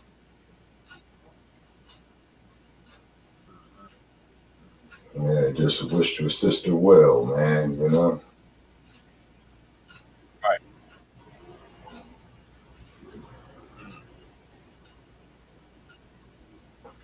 And then, of course, they made it a point to videotape her. Why is it, man? It's like mug shots, man. Why is it doing? A lot of people go to jail and get mug shots taken, man. They always got you looking your worst, you know? I know. The same damn thing, man, you know, with these video cams they make. Yeah. I would not have recorded no video, or I would have recorded the audio. You know, if I had to record something, but I wouldn't have recorded a sister like this, man. And like that, she's drinking for some type of pain. Yeah. And I just know that being an old bastard, you know what I'm saying? That's what happens when you get old, Brother Che. You've seen a lot, you know? Yeah. And this is why, as I stated before, you know, on this platform, I go through historical events. You know, I try to do my best to relate it as best as I could as I've lived through it. You know, for the next generations, is because when they write about it, they're always going to taint history. Yep. You know what I mean? They're always going to taint it. Yeah, boy, shit. Or a Sandman trying to get to me. Oh no, we got 2 more topics. All right, let's go on with them. I'm gonna try to hang, which I did have some coffee earlier just for this reason. Yeah, I just had an energy drink to Arizona. Oh, Arizona iced tea? Yeah, it's the energy one. Oh, okay. Yeah, be careful on those energy drinks, brother. Be sure to dilute your system, you know, like with some water or something afterwards, you know, after you serve your purpose. This is tonic. Oh, okay. Yeah, not that monster stuff. Yeah. Yeah, Arizona iced tea.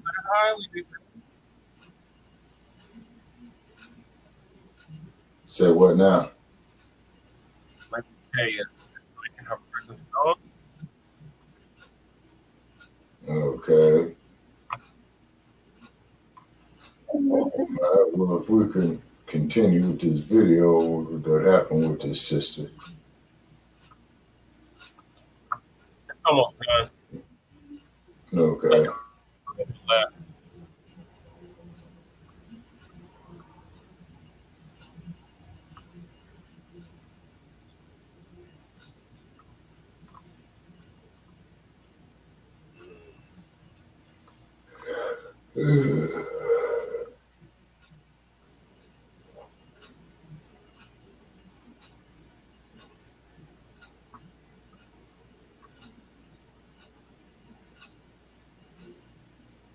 Right. Good point.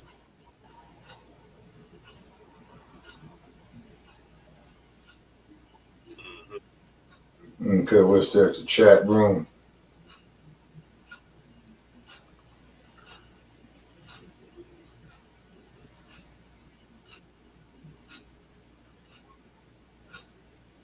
Right.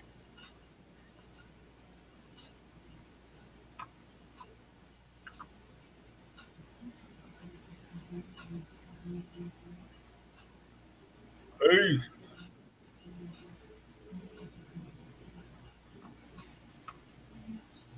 Yeah, like at least a compare, definitely.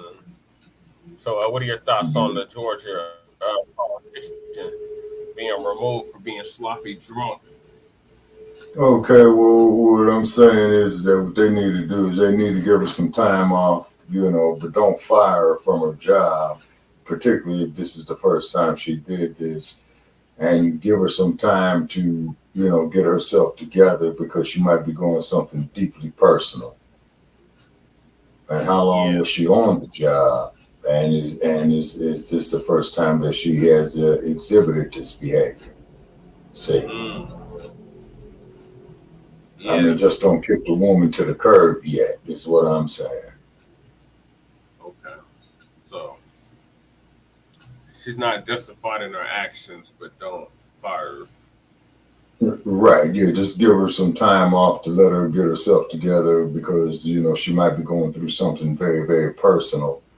And generally when people drink like that, they're in some type of pain that they're trying to suppress.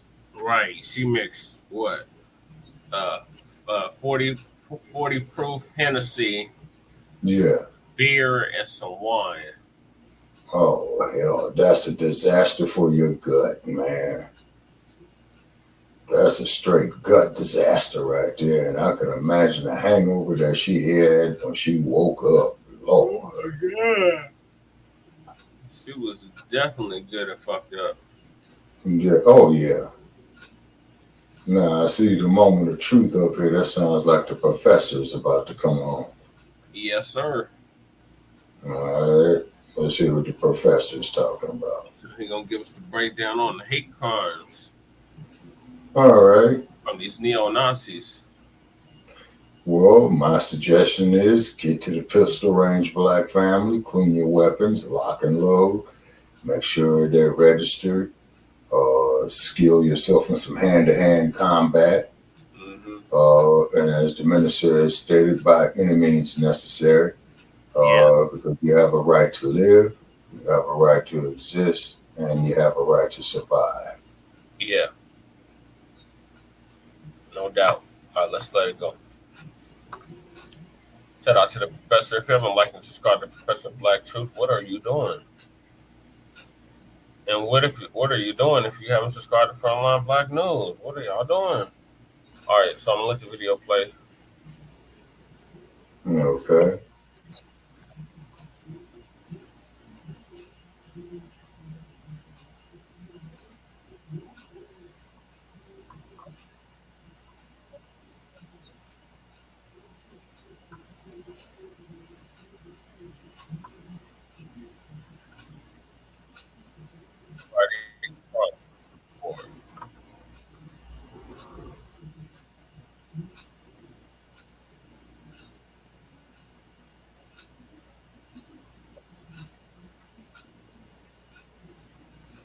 Why in the hell would you do that? Just off topic, why would you do something like that? Maine is like the whitest state in the country. That's even more white. Idaho. That's where she was at, Maine. Yeah. So he said that this brother, he decided to move his family to Maine because they were told it was the crime was a lot lower and they were a lot safer, and they became a victim of a racist and white supremacist crime. Is it a Second Amendment state? Maine? Yeah. I believe so. Shabaka. I might double check though. But yeah. Okay. What's the big city? What's the big city in Maine? I believe it's Portsmouth, ain't it? Portland. Yeah, Portland, Maine. Mm-hmm. Okay. Maine. Open carry. So you're asking if it's an open carry state? Yes. It's a concealed carry. Okay, so it means you got to have a permit. Okay. No, Idaho. No, it says it's open and concealed carry. Okay, like Idaho. Yeah. Okay. You just got to be at least 21 or at least 18 and active duty in the military. Okay. Or honorably discharged military. Okay. That's a firearm is allowed to open carry openly or conceal. Mm-hmm. In addition, Maine issues permits for reciprocity, reciprocity. Mm-hmm.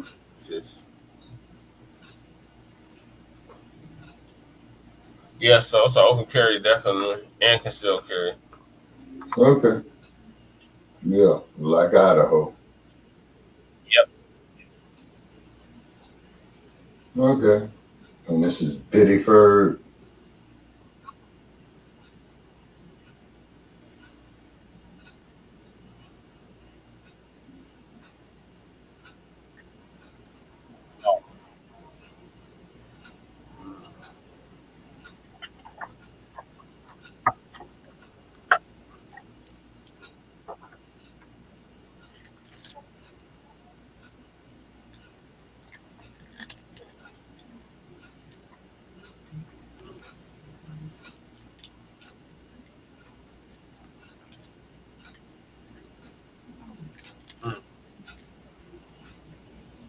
See, they got 7-Elevens all over there too, huh?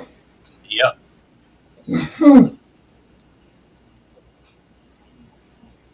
Yeah, so I think 7-Eleven is in all 50 states.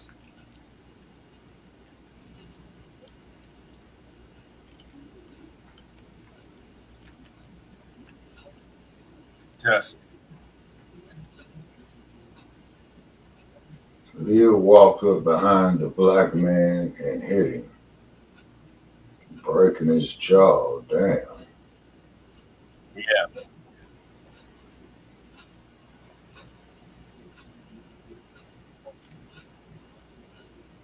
Yep. Yep. This fool right here.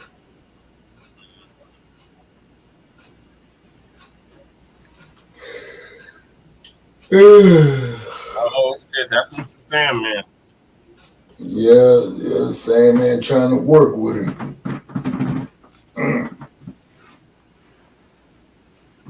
Okay, Portland, Maine police say they interviewed Leo after the alleged assault, but no arrest was made at the time.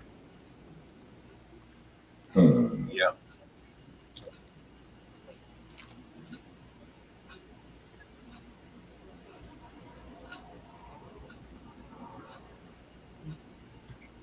Oh no.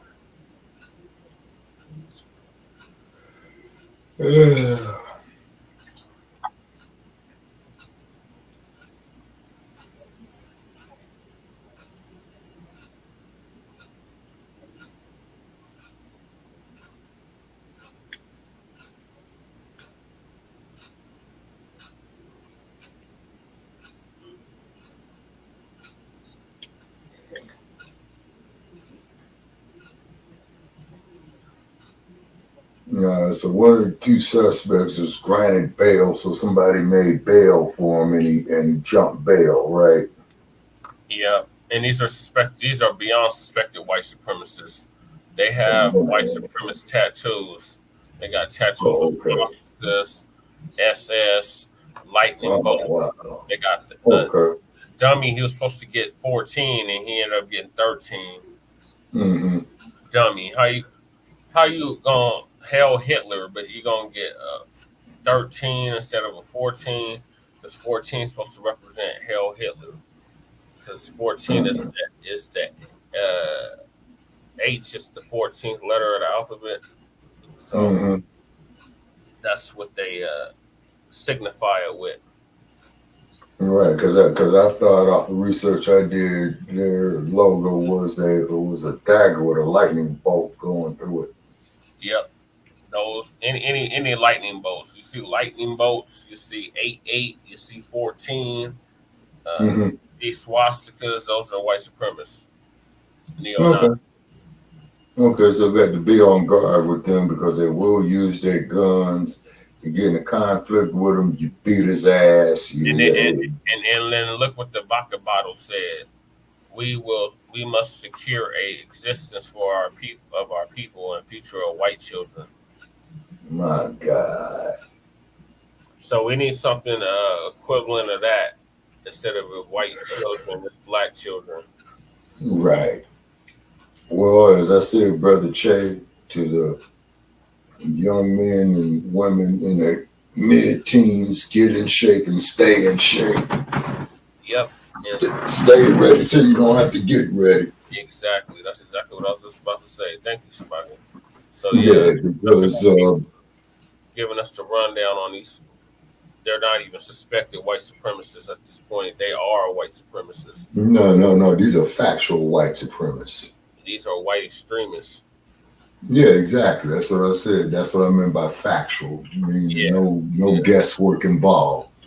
Okay. Now I'm gonna tell you something. The only thing I can say about these bastards is this: they are stating how they honestly feel, and never apologize for how you honestly feel. And I'm not meaning that on a personal basis. I'm talking about on a collective basis. Yeah. Yep. Let's go. Yep.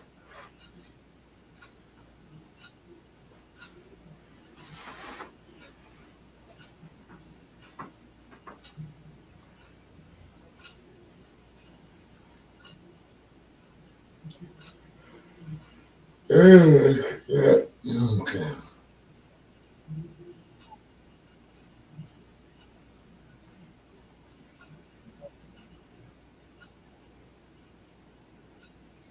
And it's just incredible, Brother Paris, about what all this is going on.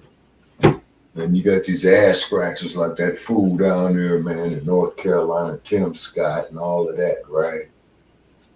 Yeah, now, Mark Johnson.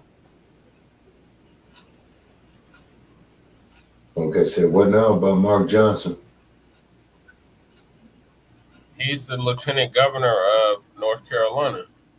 Oh yeah. Well, he's sick. Okay, it's a syndrome. Yeah, it's called crackatosis. I like that. Yeah. I like that. Yeah, I was about to say cluxism. You know, like how they got autism. Yeah, these fools got cluxism. Cluxism. I mean, this is a brain dead motherfucker who does not realize that he is brain dead. See, he's beyond brain dead. Yeah.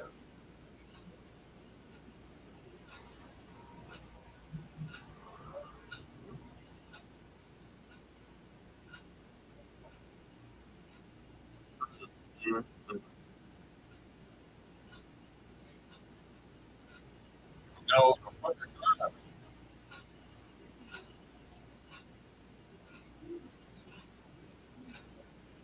yep. That part. Yep. Right.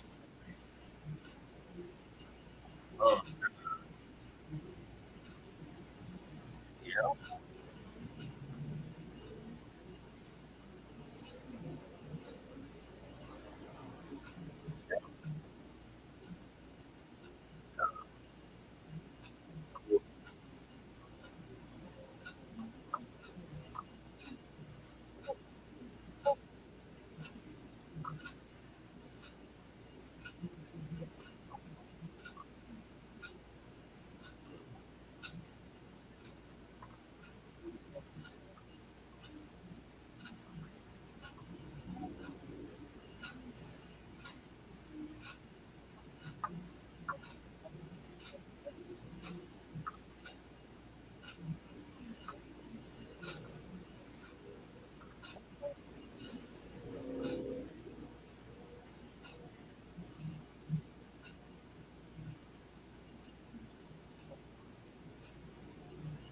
Yeah,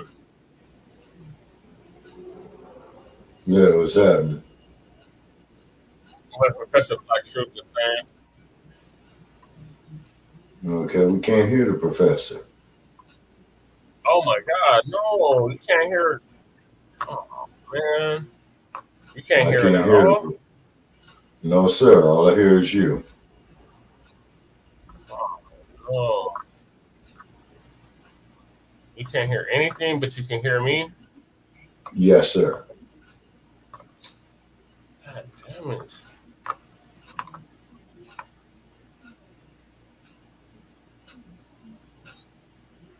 I hear that damn clock. You got a damn grandfather clock. Nope.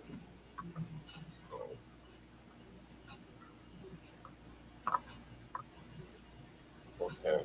Sutton, blah, blah.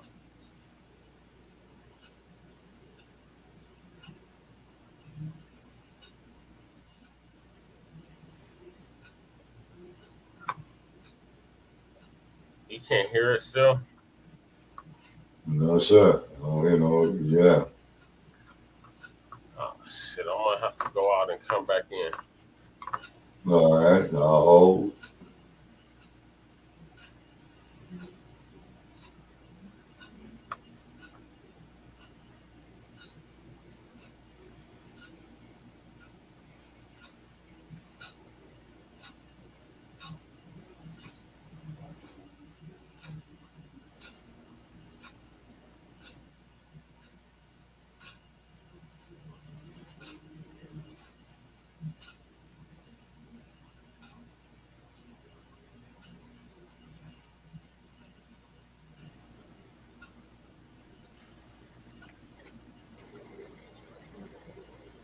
Hold it down.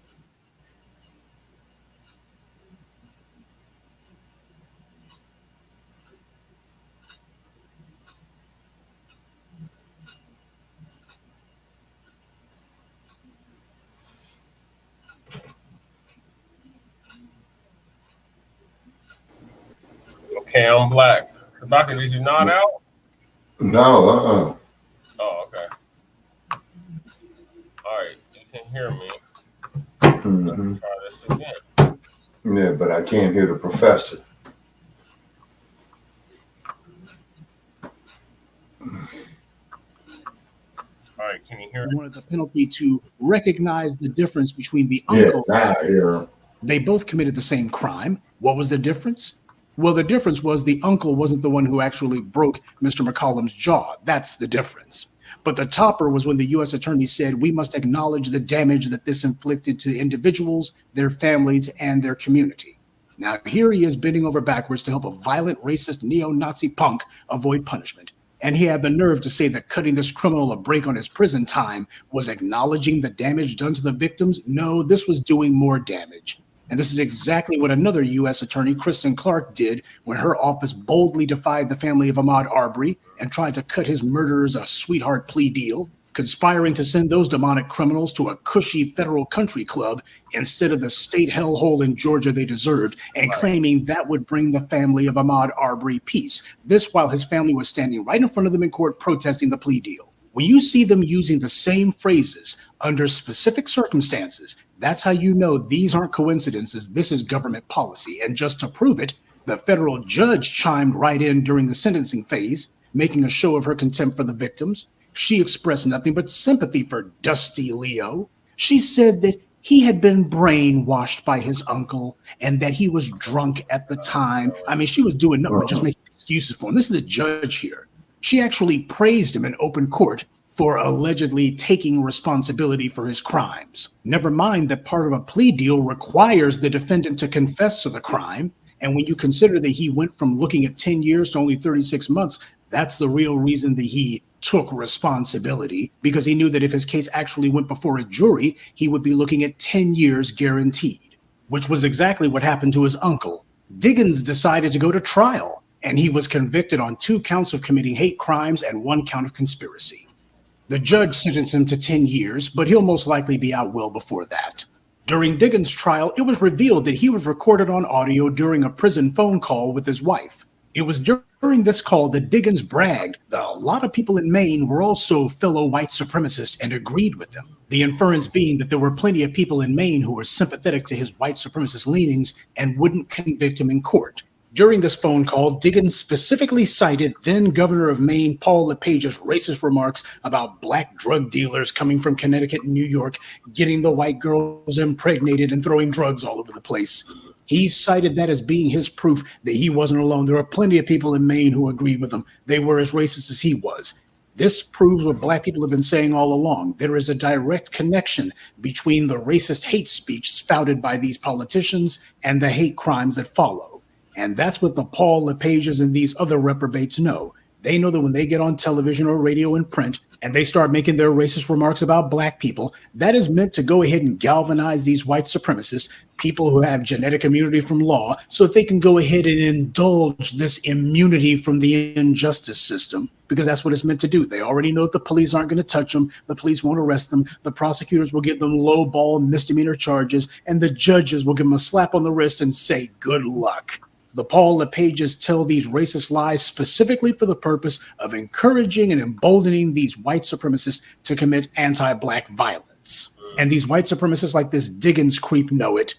They revel in it. Hey, we're not going to get in trouble. All these people in Maine, they agree with us. And even if they don't, look at the governor. We can get a pardon from the governor if we go to jail. Don't worry about it. We got immunity from law.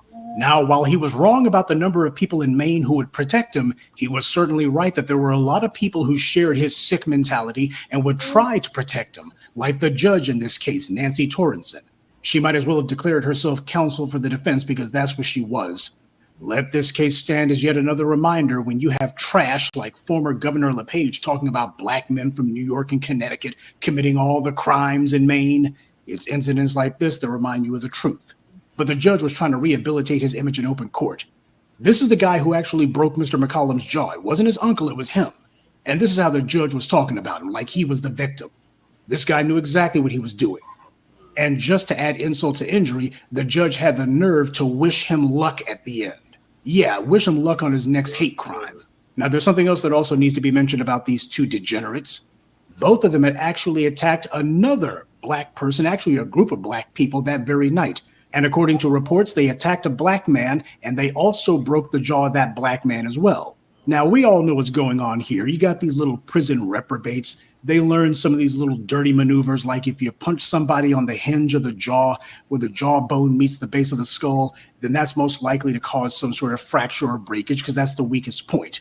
And apparently these guys are running around doing this mess. This is what these little white supremacists do. They call themselves picking up some sort of dirtbag moves like this, and they think this makes them tough. What they do instead is they go looking for some black person who they hopefully can catch off their guard, someone who they can catch slipping, and that's who they carry out one of these ambushes against. We'll continue with the moment of truth in just a moment, but first, a word from the official sponsor of Black Empowerment, Power Tools. There's no telling when something's going to come up, so make sure you carry your power tools at all times. You never know when you're going to need to bring the hammer down, or when you'll have some trash that needs to be blown away, or some obstacle that requires cutting down. Don't get caught empty-handed. Keep your hammer close by. Keep that leaf blower at the ready, and always carry your steel. Power Tools, because no matter what your day job or side hustle may be, there's no excuse for not being ready to put in some work. Their sleazy lawyer tried to claim that, well, one of the people in the group that they attacked was white or believed to be white. So are you sure it was a hate crime? Yeah, the guy with all the neo-Nazi tattoos on him, I'm sure that he just did it by accident. He would just happen to run around attacking black people that night purely by coincidence. Both the U.S. attorney and the judge were fully aware of the fact that these two have been going on a spree of hate crimes that night. Not just one. And yet here they are giving one of them all this sympathy and telling him good luck. And, oh, I'm sure you didn't mean to do it. Now, as alluded to earlier, you won't be surprised to learn that this wasn't these two animals' first brush with the law. Dusty has a criminal record that includes convictions for carrying a concealed weapon, trafficking in dangerous knives, and 2 drunk driving charges. This is the guy who the U.S. attorney claimed wasn't likely to commit another hate crime. Notice he didn't say he wasn't likely to reoffend. It's like, well, he's going to reoffend. He just may not commit another hate crime. This is the creep who the judge wished good luck to. This is the guy who actually broke Mr. McCollum's jaw. And as for the walking neo-Nazi graffiti board, Diggins has an extensive criminal history that began in 2003 and includes multiple convictions for theft and burglary. He's been in and out of prison for most of his life. Now keep in mind, this hate crime spree was committed 5 years ago. But the story doesn't quite end there. Damon McCollum has since left Biddleford, but he wasn't through with his two attackers. He sued both Dusty and Diggins in civil court last fall, seeking damages to cover medical costs from the attack. This week, a judge entered a default judgment in favor of Mr. McCollum for $1.2 million in damages after the two neo-Nazis failed to respond to the lawsuits against them. Interesting what happens when a judge actually does their job, though the judgment should have been for a hell of a lot more than just $1.2 million. And these two neo-Nazis are now begging for mercy. Diggins wrote a letter to the judge whining, saying, "Your Honor, I have no means to pay Mr. McCollum if judgment is made in favor of Mr. McCollum." He said he couldn't pay for his own lawyer, and his commissary account was frozen because he couldn't afford the $15,000 he'd been ordered to pay in fines and restitution during the criminal trial. "I'm sure you see my dilemma," Diggins wrote. "If I'm not able to respond, a judgment will be made in the plaintiff's favor, which seems very unfair considering I'm making the courts aware." This neo-Nazi animal carried out a series of premeditated racial attacks in a single night, inflicting grievous bodily harm on his victims, and he did so intentionally. And here he is now talking about unfair? See, white supremacists are not used to the law actually touching them. So when it does, it's like the world's turned upside down. It's a shock. The white media says that both of these neo-Nazis are in federal confinement, but that's not strictly speaking true. Only Diggins is still in prison. The appropriately named Dusty Leo, however, is set to get out of a halfway house next week. So he can start working to pay off his debt then. When you look at their extensive criminal records and how the police refused to arrest them initially, the state prosecutors refused to prosecute, the state judge refused to have them arrested for contempt of court or to do anything substantive about them, this is how you know white privilege is immunity from law. When someone's on probation for a state crime, ordinarily that ought to prompt the prosecutors to have them locked up for violating probation and to pursue charges against them on whatever new crimes they've committed because they're clearly a recidivist offender. When you have genetic immunity from law, however, the prosecutors understand that's the real principle that has to be upheld. This is why a black hate crime law is important. And it must be specifically for hate crimes committed against black people and no one else. That's right. Now, in stories regarding this attack, the white media tried to say that hate crimes have gone up 3 years in a row, but in Maine, the hate crimes have gone down. Well, that's not true. As NPR reported, all crimes tend to be undercounted, and this is especially true for hate crimes because they rely on the discretion of the police, who in most cases are actually in league with these hate criminals. So, of course, they're going to declare that these racially targeted crimes weren't motivated by race. In 2017, James Cullen, a former researcher at the Brennan Center, pointed out that, according to the FBI, there were 0 hate crimes in Mississippi in 2015. None. That is unbelievable in a literal sense. We should not believe it.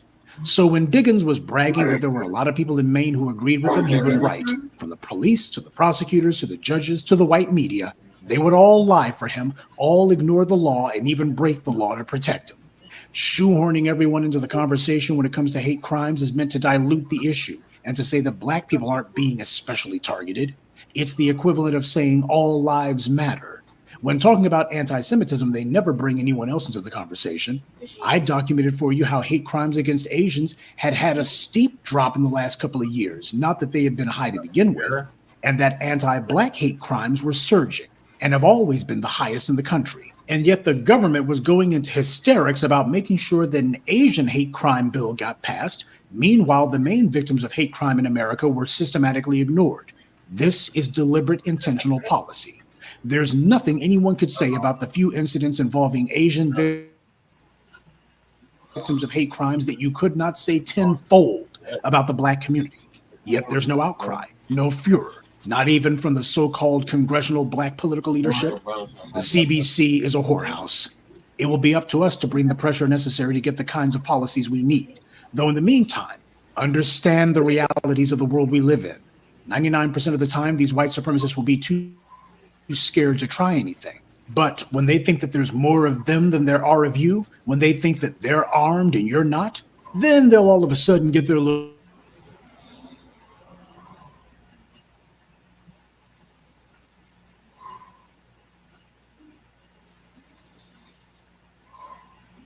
courage up and try to flirt. No fear either. We should, however, live in a state of readiness. Make it a point to be prepared to defend yourself against these neo-Nazis. Be ready to stop their attacks the next time that Dusty Leo and his pals decide that they think they've spotted a soft target. Be ready for the next time some neo-Nazi comes along thinking they're going to make you or some other black person into their next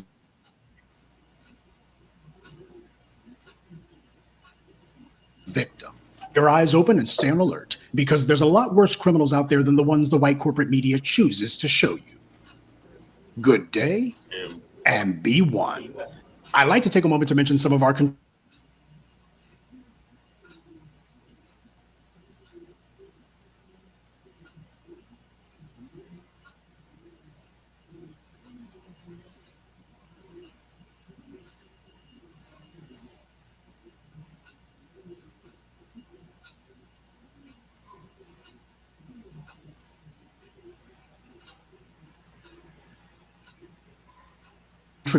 One.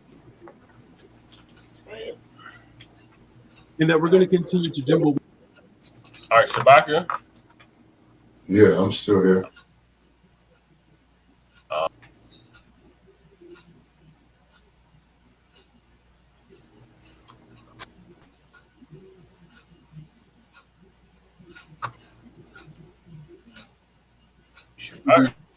Yes, that's I'm here. our communities around the values that make the city of Chicago the greatest city. What are your thoughts on what we just watched? Okay, yeah, man, you know, that's heavy, man. You know what I'm saying? It really is, man, about they can manipulate these damn elections and all this other type of shit, man, you know, bumping the people's head, man. And they're just lying, man, these damn politicians, man, you know, not trying to do the right thing. They in it for the money, man. You know what I'm saying?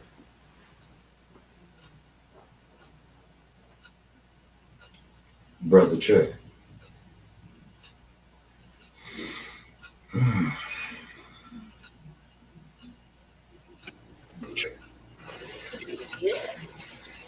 I'm still Sorry, here. Shabaka. What are your thoughts on the neo-Nazis? On the neo-Nazis, man, the only way to deal with that, man, is we got to form some type of force. We got to form some type of force, man, to go up against them, man, to protect ourselves. Yeah, but they're trying to make it seem like we can't defend ourselves, and that's a goddamn lie. We need to defend ourselves at all costs, black family. Lady Che have entered the building. Greetings, Lady Che. What? All right. Oh, sorry. I'm so sorry, family. Like, I know y'all doing a show. I'm sick as hell. I'm trying to be quiet and whisper things to Jesse. I'm sorry, family. I hope I get better. Yes, gotta get it.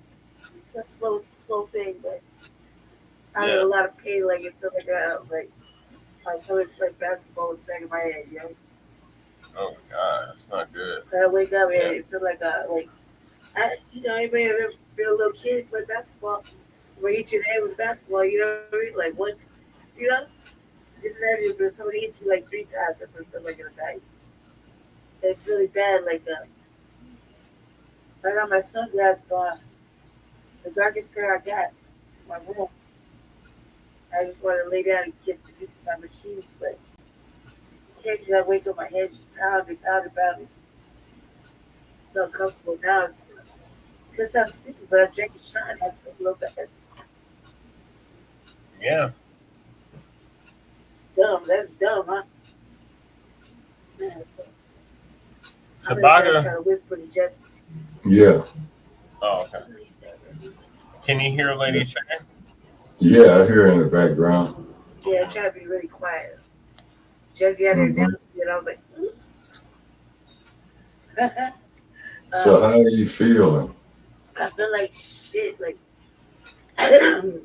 not only am I coughing, but I feel horrible. Like, I shut this off for a second. Yeah. Oh. Is that a machine? I feel horrible. There's there's things where you can get too much oxygen on your brain, like too much too. And for some reason, I'm one of those people that either gather too much, my brain like it's gonna explode earlier. So I got machines that, and so I tell her, I was like, well, I'll put on the BiPAP for a little while because I got too much CO2 going on. I can't even open my eyes. I got too much oxygen going on in my brain, which is stupid. That means something's not like. I never really understood why a person can have too much oxygen on their brain. But that's not the way they word it. Too much CO2 on their brain. And I'm like, they can kill you. So like, damn, it don't even make no sense. But that's what the doctors say. And I don't understand it, but it's because of further analysis through Google.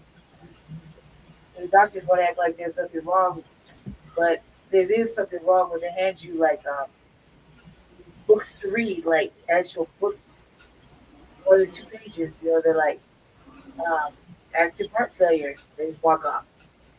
But they ask you if you want something to read. If you're bored and you want something to read. Like, can we just for some reading literature? And they just tray up.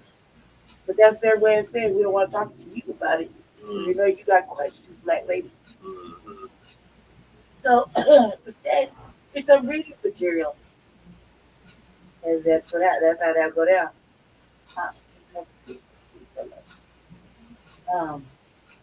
Every time I wake up like kind of like getting so much pain.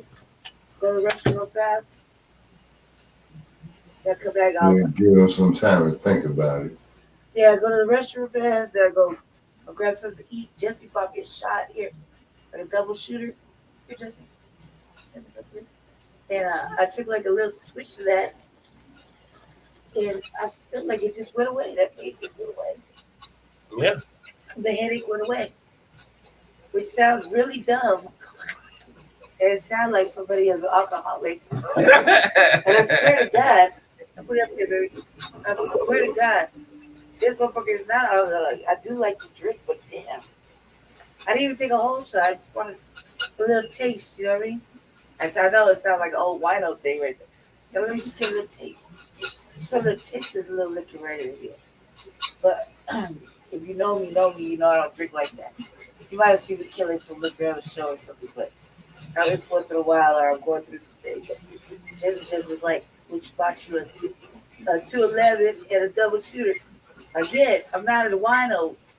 It's like black shit right there. Yeah.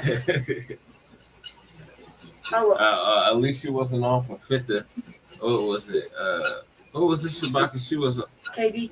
No. She was off of 40 proof Hennessy. Some a beer and some wine. That elected official in Georgia. Crying and shit on camera. And I don't really blame that sister. If I saw a whole bunch of white people trying to grab on me too, I'd freak out. Yeah. That's what they failed to admit. That's what she should have said. Mm-hmm. Well, she's not. Shabaka, are you still with us? Yeah. That sister should have said, I woke up and there was a lot of white people yelling at me and grabbing on me. Yeah. And I didn't know where I was. And if I even so, I work long shifts. I drank a few brews or whatever. 5 drinks is nothing. She drank Hennessy, guys, 40 proof Hennessy, beer, and wine. That was a recipe for disaster, guys. The Hennessy part? Yeah. All of it. That combination, that's just started out with a good idea.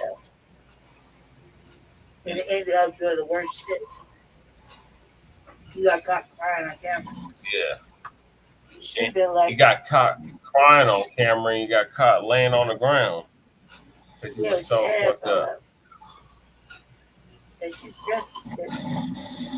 There's Mr. Sandman. Shabaka, Yeah, they got him. All right, Shabaka, well, we're going to bet you. Uh-oh. Shabaka? Yeah, I'm here. Oh, now you are. I'm here. Don't write me off just yet. You know, Sandman's winning this last round. I'm trying to cover up with the rope-a-dope. Jesse can't be acting all proud now, like, you know, he's awake.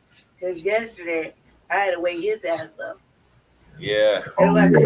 Like, already shirtless and went to bed. Yeah. Yeah, but the work that we do, we try to state the facts, and it requires a lot of work. Yeah, it does. I sure do. It sure does. So, what are y'all thoughts on this latest topic about the white supremacists? Fuck them. We got the form. I'm just going to be blunt. Yeah. We got a form on military wing, man, you know, to defend our people, man, period. Because civil rights didn't work, man. You know, they selected the dump as a human shit. And what was to be expected? You know what I'm saying? Who's got the pickiness? I'm a crip. It's 211. It's a steel reserve. It's 211. What is 211's coming? And the state of California, 211 means a sticker.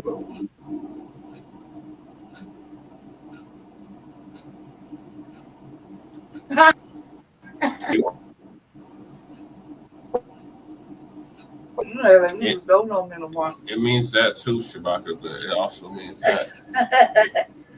It's like, I live just like he don't even know me. Aww. I drink whatever. I'm the best of it. I like that to get his blood pressure to raise a little bit, like.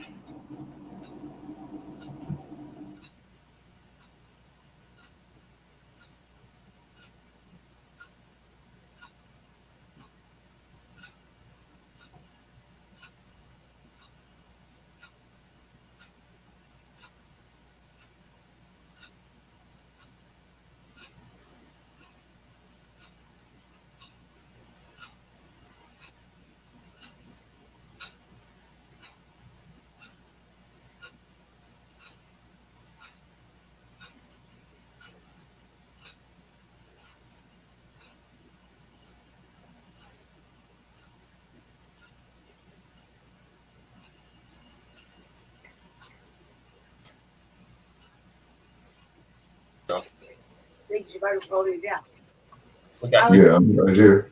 I would say I want to put the Bernie Mac face on. And I see Nazis and be like, rusty shit. Yeah. All right, so we're down to our last topic, and that is Ben Shapiro throws Candace Owens under the bus. Okay, I only got 2 sentences to say on that, man. One sentence, actually. Fuck Candace Owens. Yeah, just listen to this monstrosity. Fuck Candace Owens. That's it. I mean, man. You get no argument from me. Yeah, no. Yes, sir. All thing she gonna do is just sit up there, supporting the dump as in human shit. And a woman of her intelligence is out of her fucking mind. And that's a paradox, which is a contradiction that is true. She got a whole white man. Whole white man for husband. Figures. I mean, the old bed wench. You know what I'm saying? Exactly. Yep. Went from being with the NAACP to this. Yep. Talking about the whole reason. She the whole reason everybody keep trying to float that fentanyl motherfucking propaganda about Mr. Floyd. Oh my God, the stupid ass. She's the whole fucking reason. The greatest lie ever told. Everything that comes out your mouth, Candace Owens, is a lie. It is. But I like some of the attacks she get back when the trans people like start to Holler at her. She's her question. Oh, by the way, hold it. Glad you brought that up, Lady Che. Yeah, not cutting your wisdom off, Brother Che. I just came, sir, tonight I came across this tidbit of information that the Miss Universe pageant is allowing transgender dudes to go in there and compete with bona fide women. That's women abuse, Chewbacca. It is. Exactly. You see what I'm saying? You know, when you look at Miss Universe or Miss America or Miss whatever pageant, man, you know, you look at jiggly wigglies, you know what I'm saying? The universe pageant, the black women of the universe, fine as fuck, gentlemen. And I don't like women like that, but I'm just saying, all those sisters were fine as fuck. I really think they shouldn't have picked the tether for America. However, I have no say in that. The sister was a sister, and that's all that I need to say about it. But all of those women were now I'm going to tell you something. In 1970, dark skin, black skin, dark skin, brown skin, dark skin, beautiful women. Like I was like, when did this pageant come on? They should just called it the Black Women of the Universe. Instead of they should just said the Black Women of the Universe. That shit, their women was fine. Like I can't, man. I'm just saying it like you know, a man was. I was saying, like, man, there were very, very beautiful women up there. And I was just like, they should have picked the tether for America. That's all I gotta say. That's all I gotta say. That was my one untrue negative. And you could tell that none of those sisters was packing a big old swiller, took it somewhere. No, sir. There was all women. All estrogen. All ladies. All very, very, very, very, very, very yeah, all estrogen. So you saw estrogen everywhere. Yep. None of them was packing a big old swiller. There was all black. No testosterone inside. There was so many beautiful fucking shades of black, from black Nubian to obsidian to brown to chocolate to dark brown to brown red bone to red bone. You know, no high yellow. Whole spectrum. I was like, okay, well, see, that's great. That's beautiful. That's wonderful. But when you sit up there and get these confused ass dudes, okay. Yeah, nah, this woman's beauty pageant. No, I have to draw the line on that. It was like that segment on no Maury. Question. Those are all. Remember ladies. that segment on Maury? Is this a man or is it a girl? No swinging things there. No swinging things, guys. Yeah, jiggly wigglies all over the place. Yeah, they were so pretty, really beautiful women, really beautiful sisters right there. And I was like, "This, go ahead, Brazil. All right, Nick. All right, DR. Oh, here comes Miss America for real. Use a fucking tether. They could of all the beautiful foundation of Black American women. We had to find a tether. We got to do better over here, sisters. You know what I mean? We can. Okay, well, first place, when you look at beauty pageants, look what they did to Vanessa Williams. Yeah. Oh man, remember how fine she was then? That was a long time ago. I watched that pageant. I was a little girl. I watched that pageant with Vanessa Williams. And then what happened with Ms. Williams is that no sooner than she won it, you know, then they did a smear campaign on her. What happened was she had got caught up in that Hollywood confusion. And they had her in either Penthouse magazine or one of the quote unquote adult magazines with her in some compromising photographs with her with another woman. And that's why, you know, that she had to relinquish it. And to me, you know, that deal was just a real slap in the face. But however, you know, Miss Williams, you know, she used to be married to Rick Fox, who used to play for the Lakers. And Rick Fox was like about 28 and she was 42, you know. Yeah, no, she was beautiful. I was a little girl. I was sitting right in front of the TV, and I was like, "Look, Dad," because my dad would watch the pageants. But look, Daddy, It's Vanessa Williams. She got a little French twist on, and like I was over there, I used to wear my hair French twist and French roll too. And I'm like, look, Daddy, she got a little her hair done up, and she got her eyes out. She had her eyes out. Yeah. And then she got. I thought she let. And the other day said, then I go let her win because she liked to get it, walked away. And I was like, God damn, don't hate her. But then she did win. I was like, see, I was wrong. But then he said later on when the photos came out, he said, see, not all things are winning. And he just walked off. I was like, God damn it, Father. He was supposed to be honest with me. He's like, she gonna win because she likes it. And I was like, shit. I was like, you know, because he knew, but he didn't know she did win. They did. Yep. And then they went on and smeared Miss Williams, you know. They hated her. Definitely. Yeah, they did. You see? About her dress and shit, I think, right? They were trying to make her yeah. Yeah, some shit like that happened. Now she had yeah. He's like, yeah. God damn, you never seen nobody like that. And then too, and this is why and this is why, like, art piece that day. All the sisters this year on the Miss Universe pageant, when they showed a little commercial, it was like Paraguay, Dominican Republic, blah blah blah, blah blah blah, all the countries, right? Right. I was looking at her like, she's like Miss Africa, you know, Kenya, Nigeria, right? I was just like looking around. I was like, well, goddamn, that was beautiful. I mean, I'm talking about like from brown to black to Obsidian to blue black, you know what I mean? And back to brown. I was like, woo! Oh, women. I was like, woo! You know what I mean? Because that one thing, when that one thing won, and then white women was like, right? Looking at it like, if this big ass motherfucking ugly ass man thing won. Right. You couldn't tell that was a man. I don't know who everybody's stupid. Right. That motherfucker. Yeah, well, on that, if they're gonna let them dudes in there, they need to boycott that. Every woman and everybody. I would say even more so the men folk boycott that shit. Them sisters was not rocking no big old swiller or none of that. It was just straight ladies, all women. And I was just like, I got a little tear in my eye when you see beautiful sisters walking across the stage. You're like, why are we doing this here? Why are we?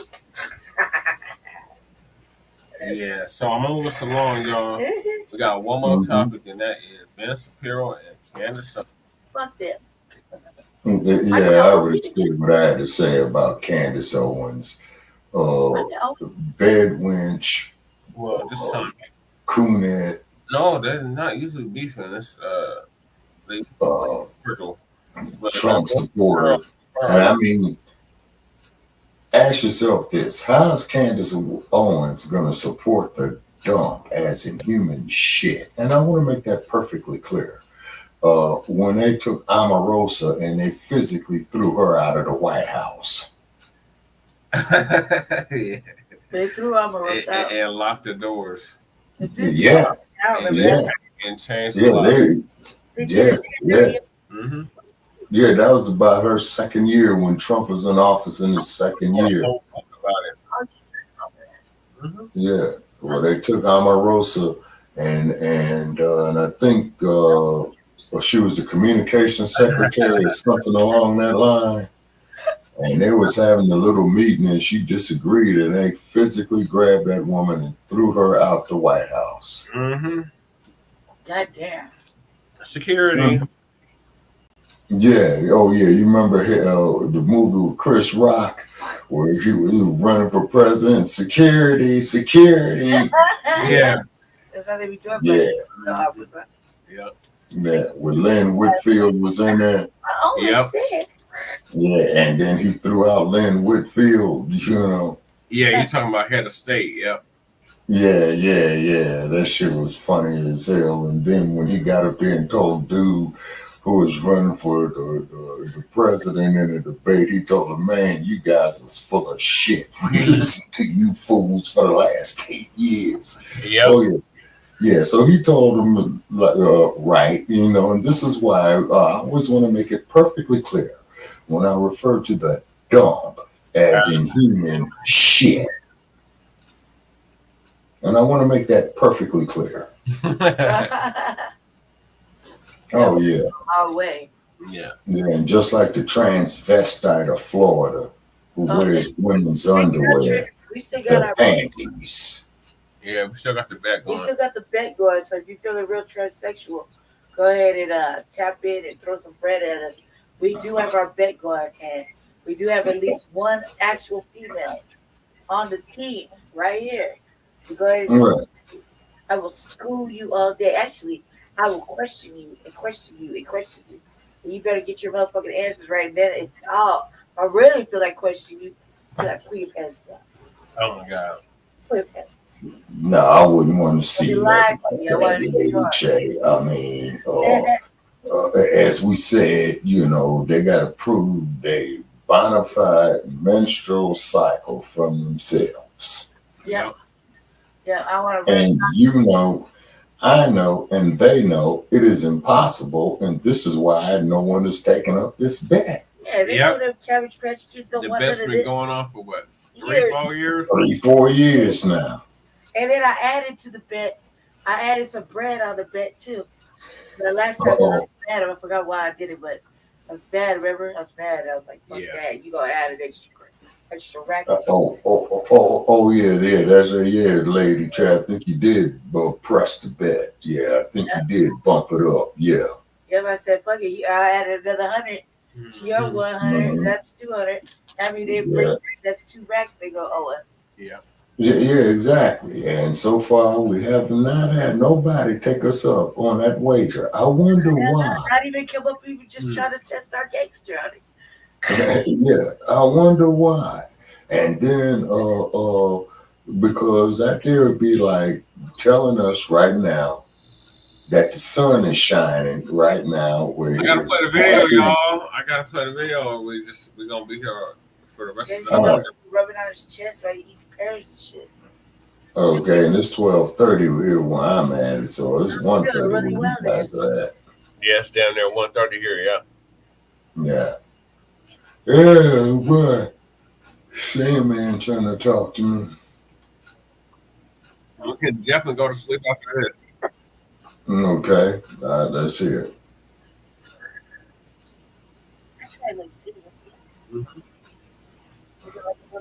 Mm-hmm. You know?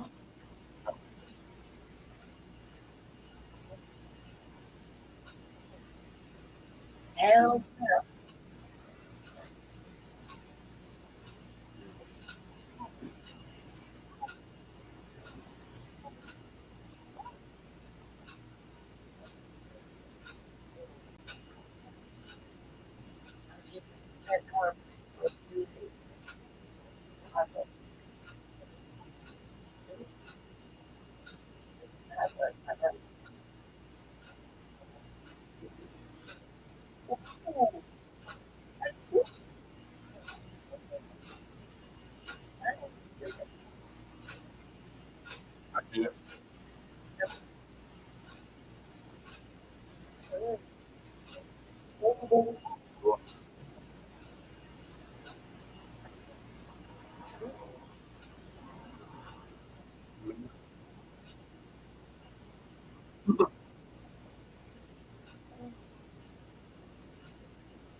No.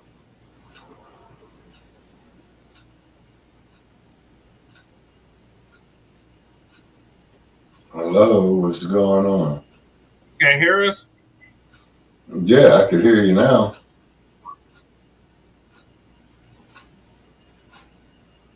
Video? Let's see. Okay, hold on. I'm in the bed and the laptop is up on the desk right here. Look, I see Candace Owens up there. Shapiro. What happened? Wait a minute. Oh, yeah. Well, where he's throwing her under the bus. No, That's how it's sold.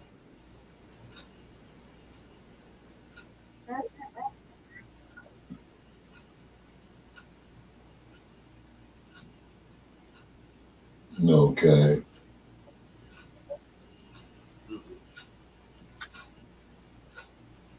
Right.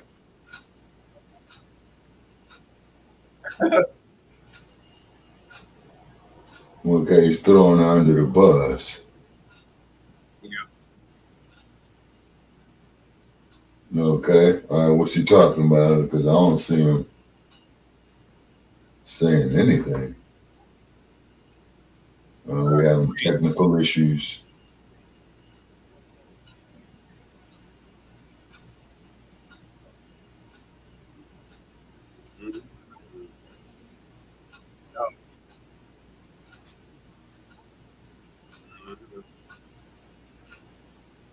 Yep.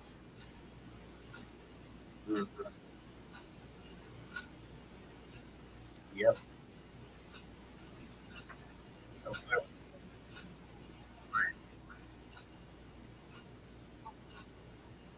No, well, somebody's liking what we're doing here.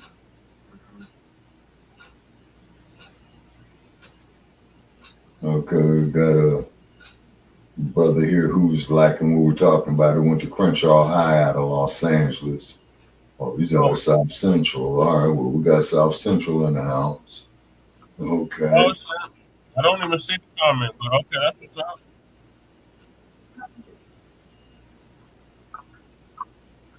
Thank you for staying up late with us. Okay, what now? You guys are fading out. It's, I guess if I can see in the comments on this page. Yeah, the topic is right here, frontline Black news. Right now. What the hell? Okay, is this part of the shadow bandit? We went from him merely not acknowledging her right to say controversial things, which I thought the white right was fine with. I thought that was the professor. So now he's telling her if she doesn't like it, she can leave. Say, isn't Shapiro supposed to be the opponent of cancel culture? And here he is trying to cancel Candace Owens, who also claims to be against cancel culture, though she demands anything to the left of Nixon be removed from society entirely and made illegal. Obviously, nobody's rooting for either of these two poor excuses for human beings, though it does go to show the white right's rhetoric about freedom of speech is all a fraud. Whenever they claim everything must be sayable, that's a lie. What they mean is you can say anything about black people. The more racist, the bigger the lie, the better. But if you criticize white power or do anything to make white power feel even inconvenienced, you got to be done away with. They don't even make a pretense of defending anything that they don't like. If they don't like it, it needs to be done away with. Freedom of speech, hell. Now, Owens responded to her zaddy, massa, boss, by writing, "You have been acting unprofessional and emotionally unhinged for weeks now, and we have all had to sit back and allow it, and have all tried to exercise exceeding understanding for your raw emotion. But you cross a certain line when you come for scripture and read yourself into it. I will not tolerate it." Talk about biting the hand that feeds you and pats you on the head. Though I have to say it's a joke to read Owens talking tough, telling this white supremacist who she depends on for a check that she won't tolerate him, as if she thinks he works for her, as if she has the ability to exercise even the slightest influence over him. Okay, and what if BS keeps doing it then? What's Bucket Mouth Owens going to do about it? Nothing. All she can do is leave, assuming those good folks over there don't decide to show her the door first. She's the one being tolerated, not them. But this is what happens when these bootlicks like Owens hang around Massa for too long. They start to get confused and think that they have the same leverage as their paymasters, simply because they all repeat the same claptrap. This is what happens when performative extremism is how you make your money. You have to one-up each other when it comes to being bellicose and argumentative. Sure, it makes you look like an idiot, but belligerence is their brand, so they gotta go.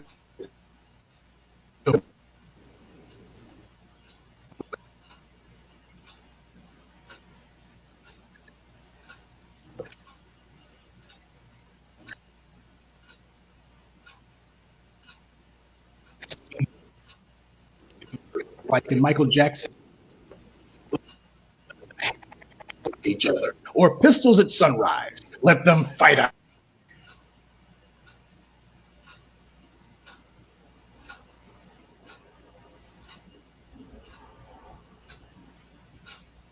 Okay.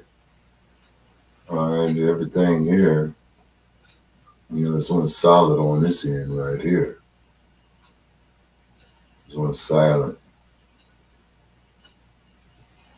Yeah, but we do got some telemetry up there.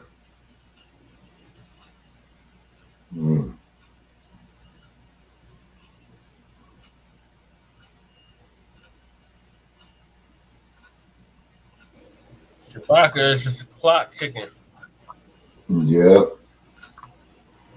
I got kicked out. I'm back. Oh, okay. You said, do I have a clock ticking? Yeah, I hear a clock ticking. What about now? No. Yeah, I still hear it. Damn. Van Jones. There was a march in D.C. to support the Israeli government. And they had a number of speakers there, prominent Democrats. Van Jones. One of them was White Wolf's favorite black friend, Van Jones. Remember, he got that $100 million from Bezos. Was it Bezos? Yeah, it was Bezos or Musk, one of the two. It's it's one of the space rocket billionaires. You know what I'm saying? Yeah. Yeah. So he got booed at March for Israel. Okay, well that's good as long as that trick gets booed anywhere, man. To me, he's worse than shit in the toilet. Cry me a river, Van Jones. Oh yeah, and then when that fool, the dump, as in human shit, got elected, I want to make this perfectly clear. He's gonna sit up there and cry. Yeah.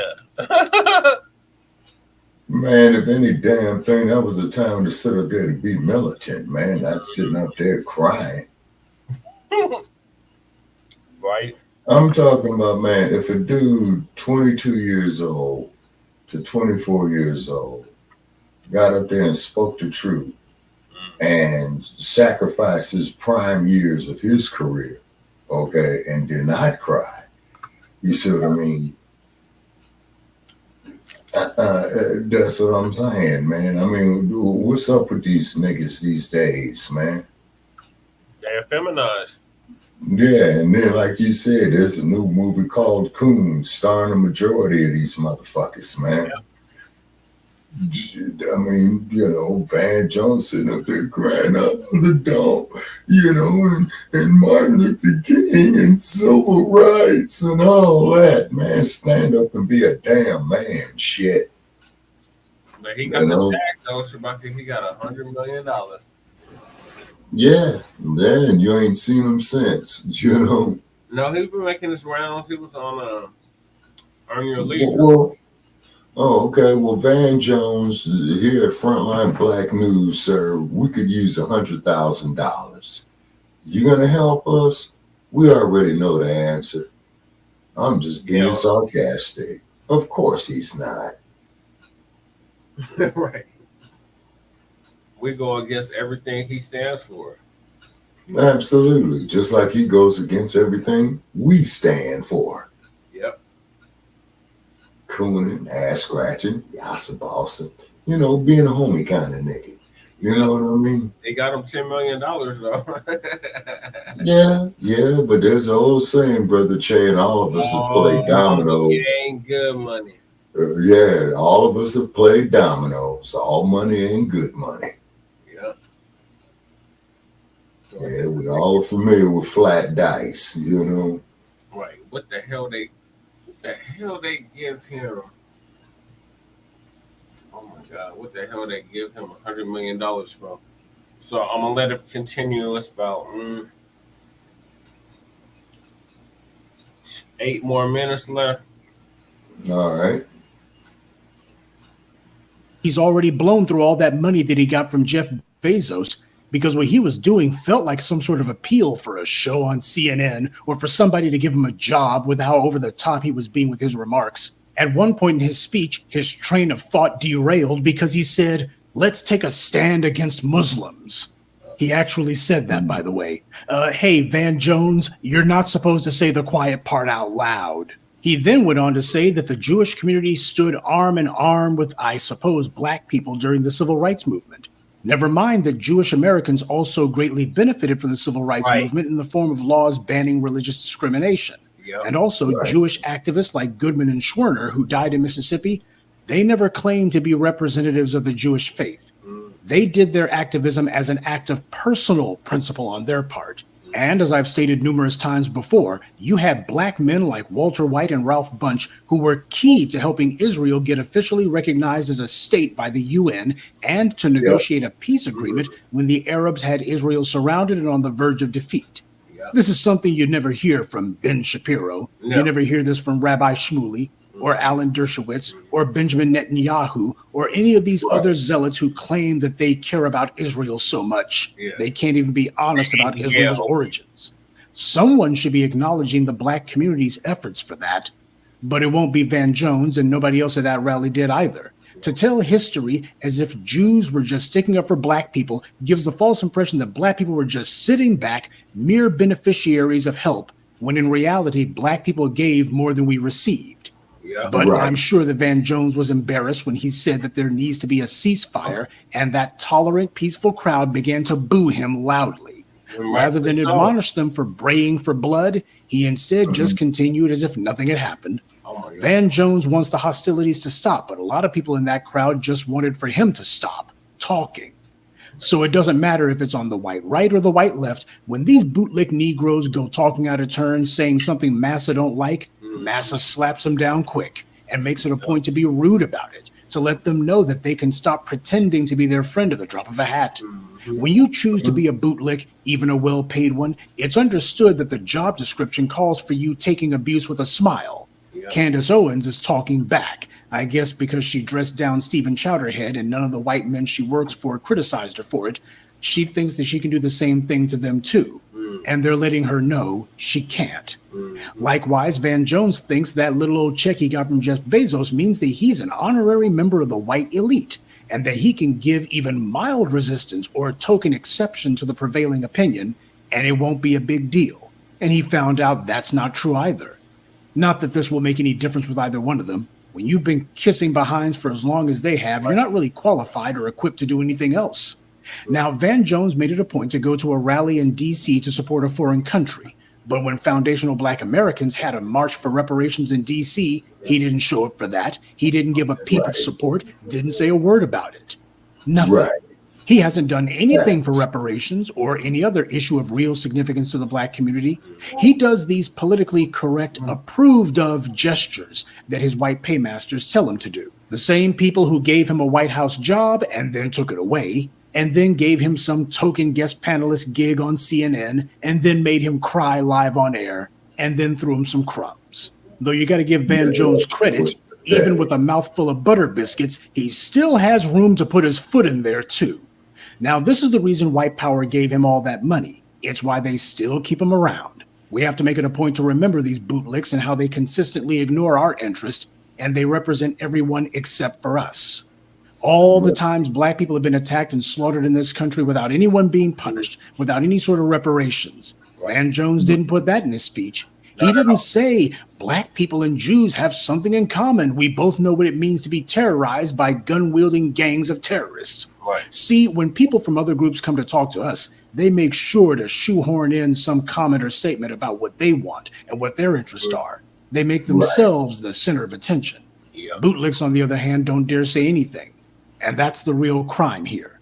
Black people were responsible for the establishment of Israel and saving it from the first Arab invasion. Without black people, there would have been no state of Israel. And even if there had been, without black people, it wouldn't have lasted long. And what has Benjamin Netanyahu or any Israeli prime minister or government official ever said to stick up for black Americans? Nothing. When black people were protesting back in 2020, did the Israeli government send its diplomats and spokespeople to take our side? Did they stick up for us? Any rallies of support from the government of Israel? No. Though while all those protests were going on, they did make sure to send a member of their consulate to say that young black people were the major problem that Israel faces. The major problem of Israel is with the young generation of the black community. Black Lives Matter starts there.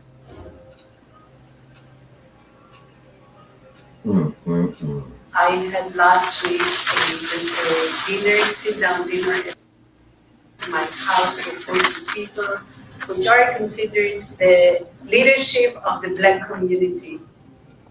And it's very important people. They can be part of our doing an activity. Now, Judith Schroer did make sure to say that she had a dinner with people she called black leaders. These are Negroes who white power made prominent, put them on TV, gave them a government job. Right.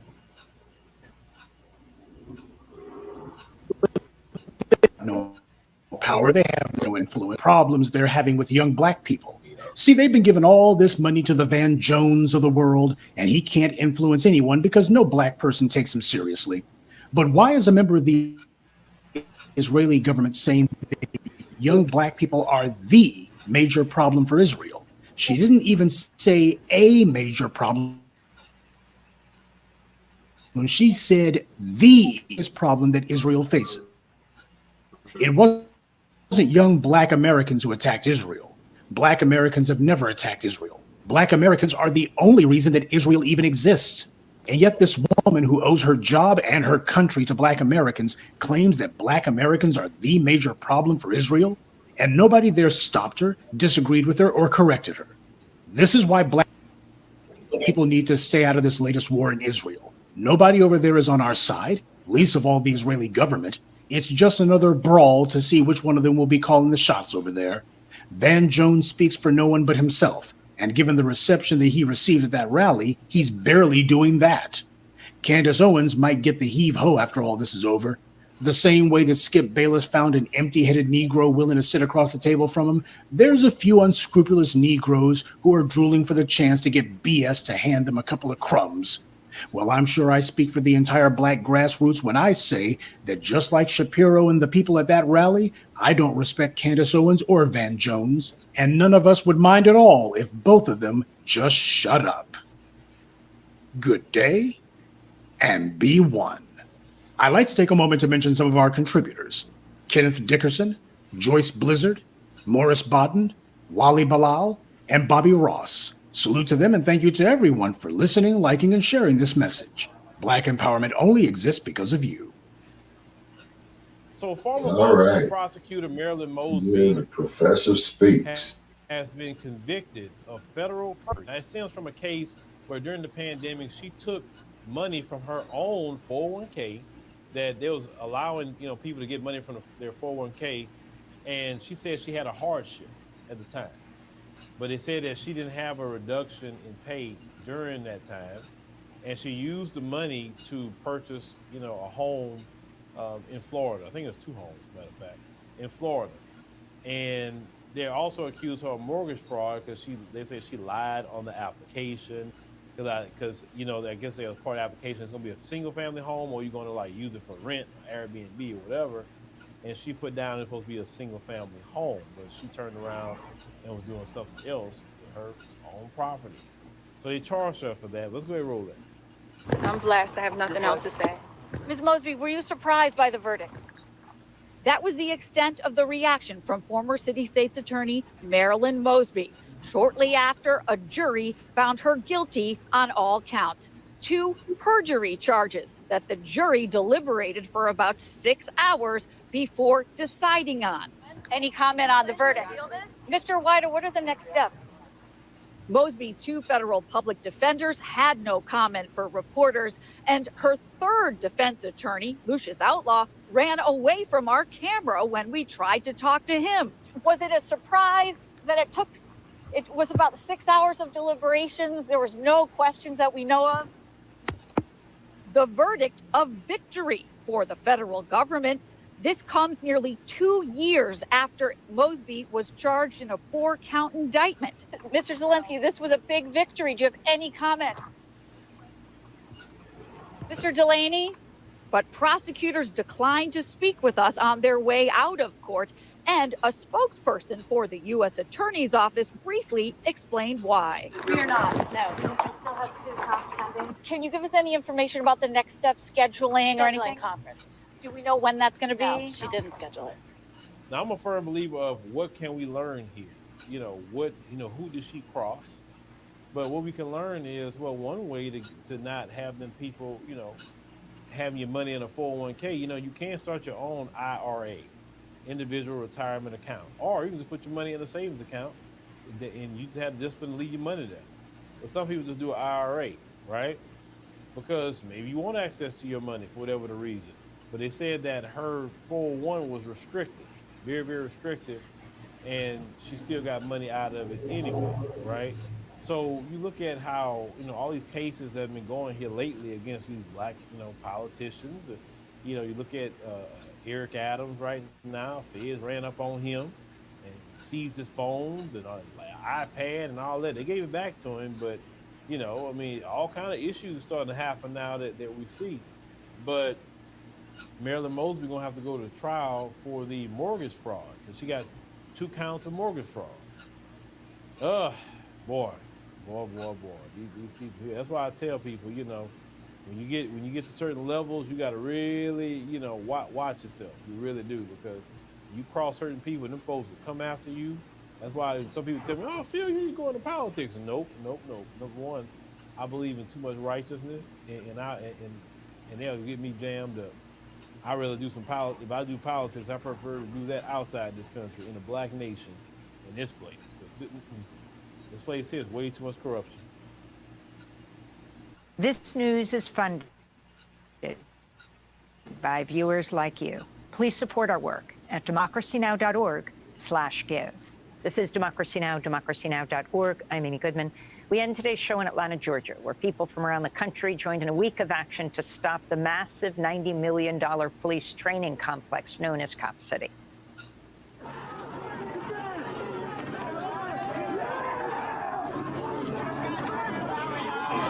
Well, they're throwing tear gas into the crowd. They're throwing munitions. Yeah, that's tear gas. On Monday, police attacked peaceful protesters with tear gas, pepper balls, flashbang grenades as over 400 marched toward the sacred Huilani Forest, the proposed site for Cop City. Participants included the parents of the environmental defender Manuel Esteban Terán, known as Tortuguita, who was fatally shot by Georgia state troopers during a raid on the Stop Cop City protest encampment in January. Viva, viva, Tortuguita! Viva, viva, Tortuguita!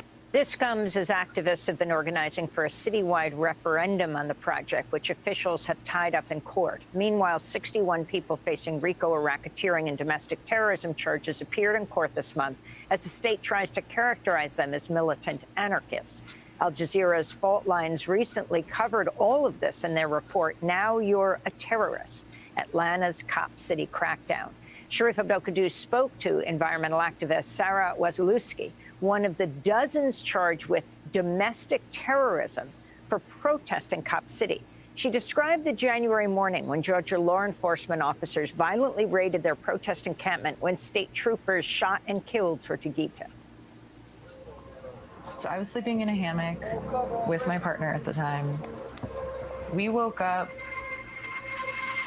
around like 8, maybe 7:45 in the morning. Sarah Wasilewski had traveled from Pittsburgh to Atlanta and joined the protest for the weekend. So we were just laying in bed talking, and then all of a sudden we heard and saw just like 15 or so police in full military like combat gear, like with AR-15s, just like coming through the woods directly at us. We were waiting to be put into a transport vehicle, and that's when I heard gunshots.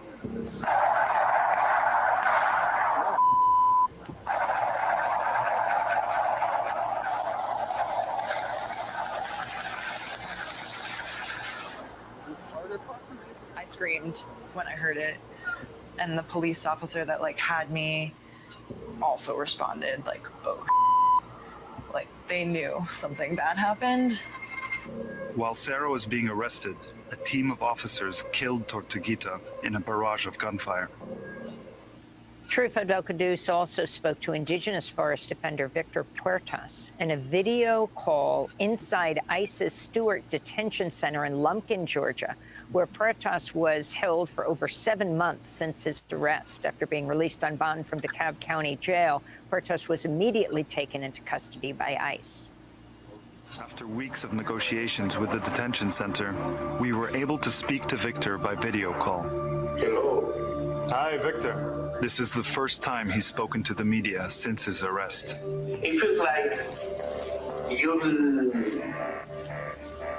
live in a completely parallel life, you know, like your life stopped the moment that you got arrested, and now you have to make meaning of all this, you know. And why is this movement so important to you, Victor? I care about the land, I care about the people, I care about life, I care about the water, you know, I deeply care about those things. I grew up in that way, I was raised in that way.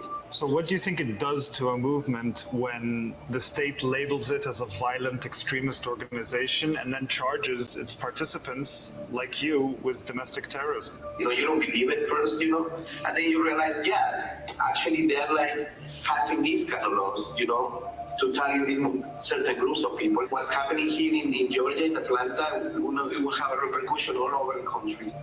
For more, we're joined by two guests. Shapiro Abdel-Qaddous is still with us, correspondent for this Al Jazeera Fault Lines report.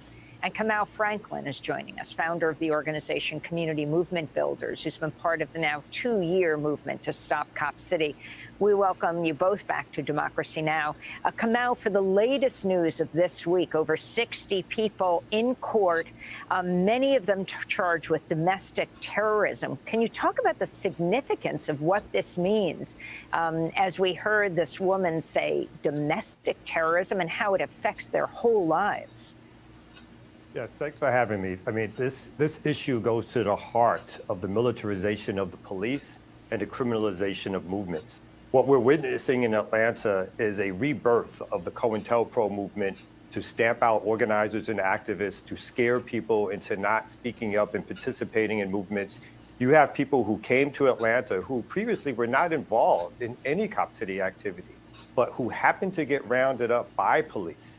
And the police looked at IDs, and if they had Georgia IDs, they let them go. If they had out-of-state IDs, they arrested them and charged them with domestic terrorism, and later added on the charge of RICO. So you have people whose lives have been turned upside down, people who've been engaged in acts, some people who've been engaged in acts of simple civil disobedience by sitting in tents, by sitting in tree huts, who now, again, have domestic terrorism charges and RICO charges. And so, as you stated, and as the documentary was saying, people's lives have been turned upside down because of the state's attempt to criminalize and brutalize activists and organizers who are working against police violence in our city.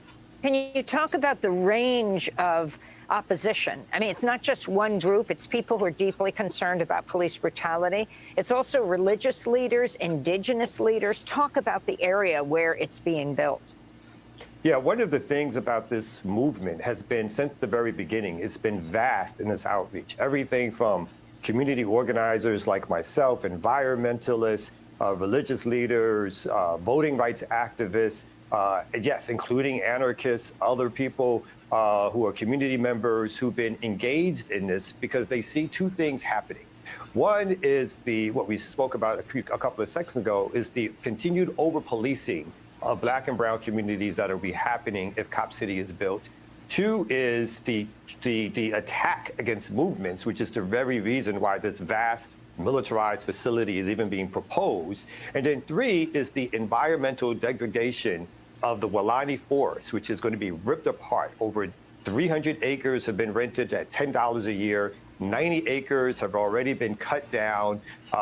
This forest has been promised to a working class adjacent Black community for use of park space, for camping space, for trails, walking trails. All of those plans were ripped away as soon as they decided to put Cop City in. It's already caused environmental degradation in the neighborhood, and that will continue to happen as they go forth with their plans to try to build Cop City. And what about the referendum? What's happened to it? An Atlanta-wide referendum so people could decide. The city of Atlanta, along with the clerk's office, the mayor's office, the city council, have basically sat on this referendum. They've done nothing to move this forward, even though the organizers who did this, we collected over 116,000 signatures. The city council and the clerk's office could have started verifying these signatures as soon as we turned them in, but they decided to halt that process and to not do it. Further, the city council on its own could put a referendum on the ballot without even considering the signatures. And again, they have failed the city of Atlanta. They failed the people in Atlanta by allowing the people to decide. People, again, over 116,000 signatures of people saying that they want to vote on this, they want a voice on this, but the city has ignored it because it prefers to do backroom deals with corporations and with the Atlanta Police Foundation and with the police themselves and the state government. You have here a right-wing, white Republican state apparatus teaming up with a so-called liberal, moderate, Democratic Black mayor apparatus. And the things that they agree upon most is how to protect cops and capitalism. And that's what's happening right now. And the referendum is being put on ice so that they can't be voted upon by the people in Atlanta. Sharif, you spoke to Belkis Teran, the mother of the forest defender Manuel Esteban Paez Teran, known as Tortuguita, who was killed by Georgia police in January. Belkis traveled to Georgia from Panama, where she lives. And we can just play a short clip. I really don't believe anything what they say. I think they are lying. And there is nothing new. Everybody knows that.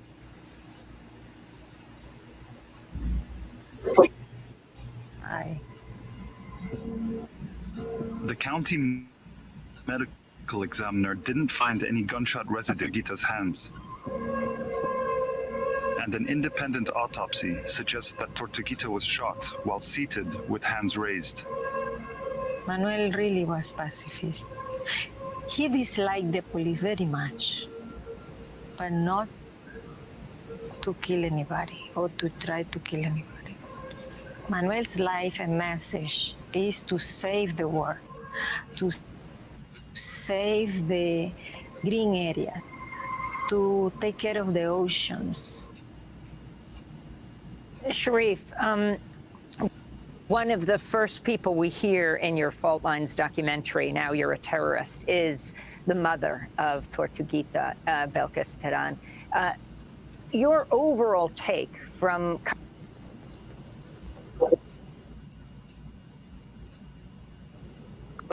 down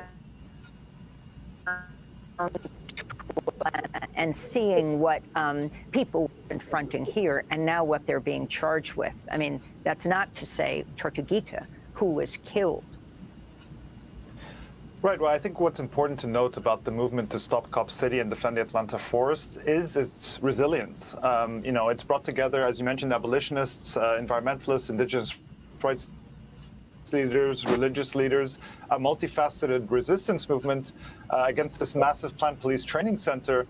And the movement's lasted well over 2 years now. It's still going despite this massive amount of state repression against it. And what we try and document in the documentary is that many of these there's a crackdown on even lawful political activities, and lawyers say this is unprecedented.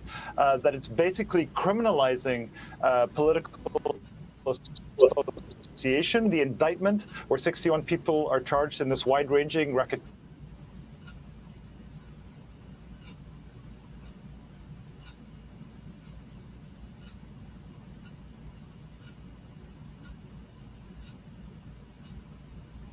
racketeering case, the ACLU called the theory, and it basically relies on people's beliefs and community organizing as the basis for the sweeping criminal liability. And just finally, as we're talking internationally too, there's protests by the Stop Cop City movement in support of Palestine as well, and against what's called the Georgia International Law Enforcement Exchange, or GILEE, where law enforcement officers from Atlanta, from across the state and the US, travel to Israel to receive training from Israeli police forces. Israel's long taken these strategies and techniques that are honed on the Palestinian body and then exported them abroad. And so we see these ties between Israel and police forces in Atlanta. Sharif Abdel-Quddus, he is the reporter on Now You're a Terrorist, the Fault Lines documentary. You can watch it online. And Kamal Franklin of Community Movement Builders. Democracy Now! Is funded by viewers like you. Please give today at democracynow.org/give.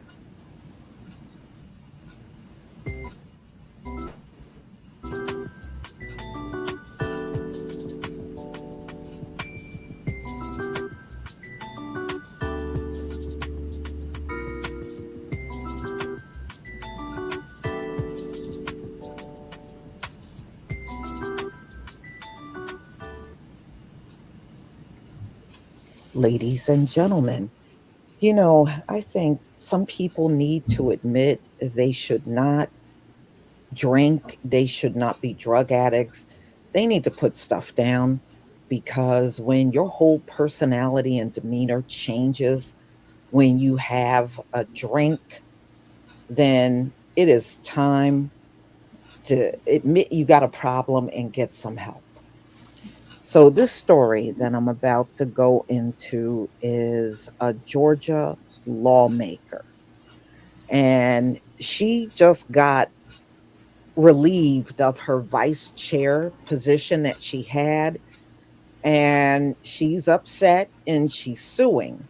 But there is footage of her sloppy drunk out there on the streets.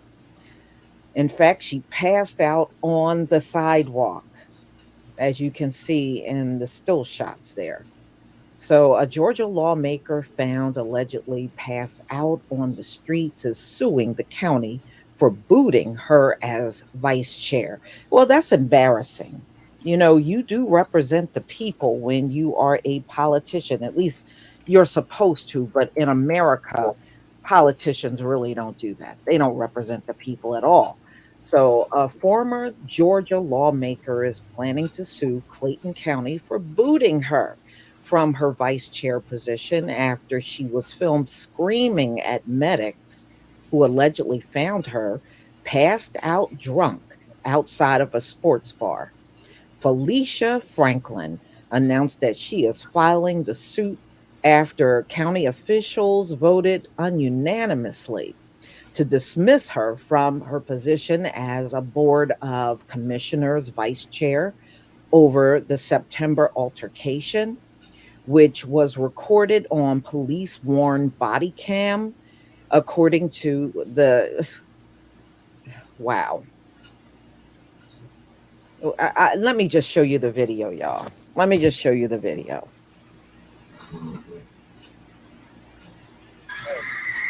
You need to stop. Felicia. You're going to make it worse than what it needs to be. Felicia. Get him out my face. I don't give a... Get him out my face. You better... Wow.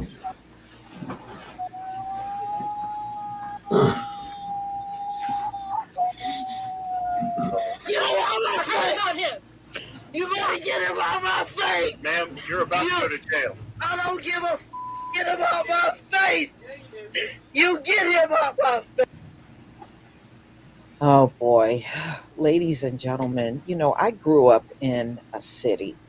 And when you grow up in the city, especially in the hood, you will see people like this. I used to live across the street from a family. And not only was the father a drunk, some of the kids in the household were drunks too.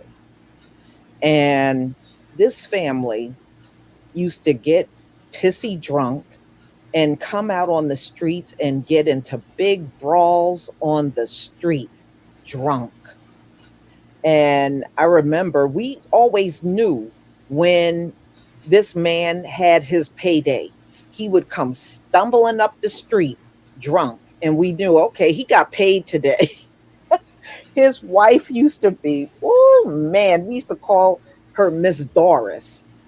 Miss Doris would be fired up mad because, they had a family with 4 kids and he's out there drinking the money away. She used to be fuming mad at him for coming home like that. But he did almost every single payday. He came home stumbling down the street drunk. And he was one of them people, when he was drunk, he would cuss you out. And then one time, there was a trash can turned over on its side. He stood in front of this trash can and cussed the trash can out like it was a person. Now, I mean, we all laughed and got a chuckle out of it, but in a way it was a shame because at that time he had a few kids older than me, but he also had a son that was younger than me. And it was a shame because they had to witness their father like that, and like I said, when they all got drunk, they used to be on that street acting the fool. So when I saw this, it brought all of that back to my memory. So this is a lawmaker, Felicia Franklin, down there in Georgia. She was dismissed from her board of commissioner vice chair because of this. This video came out, and it was the police that had the entire thing on a body cam, and it was released. And so she is suing to get her position back. Y'all, you are a politician. If you saw this woman, would you vote for her after looking at that? I wouldn't. I wouldn't vote anyway, but I'm just saying I wouldn't. So she got a lawsuit that the traumatic and unfortunate incident outside of the 404 Sports Bar and Grill in Morrow came after she was drugged with date grape. This is what she said. I mean, it could be true, y'all. I mean, she was in a sports bar. This is what she said happened. The suit claimed that her evening took a turn for the worse, and she was found crying and clearly vulnerable on the ground when the police arrived. So she was down on the ground. But Sergeant Scott Stewart of Morrow Police Department said, "We found no evidence to support that she was drugged with GHB." So she's claiming she was. They're saying she wasn't. He said officers have reviewed security footage showing Franklin walking alone into the sports bar and ordering several drinks. She had probably 3.5, 4 drinks, then a swig of beer, Stewart told Fox 5. Police claim the footage shows Franklin had 3. That's a home run drink that contained 40 proof Hennessy. Darn woman. Wow. And she also had a glass of wine, a swig of beer. So she had several drinks, y'all. So by the time police arrived, body cam footage showed her lying on the ground outside of the bar. Officers could be seen lifting her up onto a gurney as she remained unconscious before she started screaming, crying, and cussing at the first responders, as you saw in the video. So at one point, Franklin could be seen shouting, I don't know what you gave me.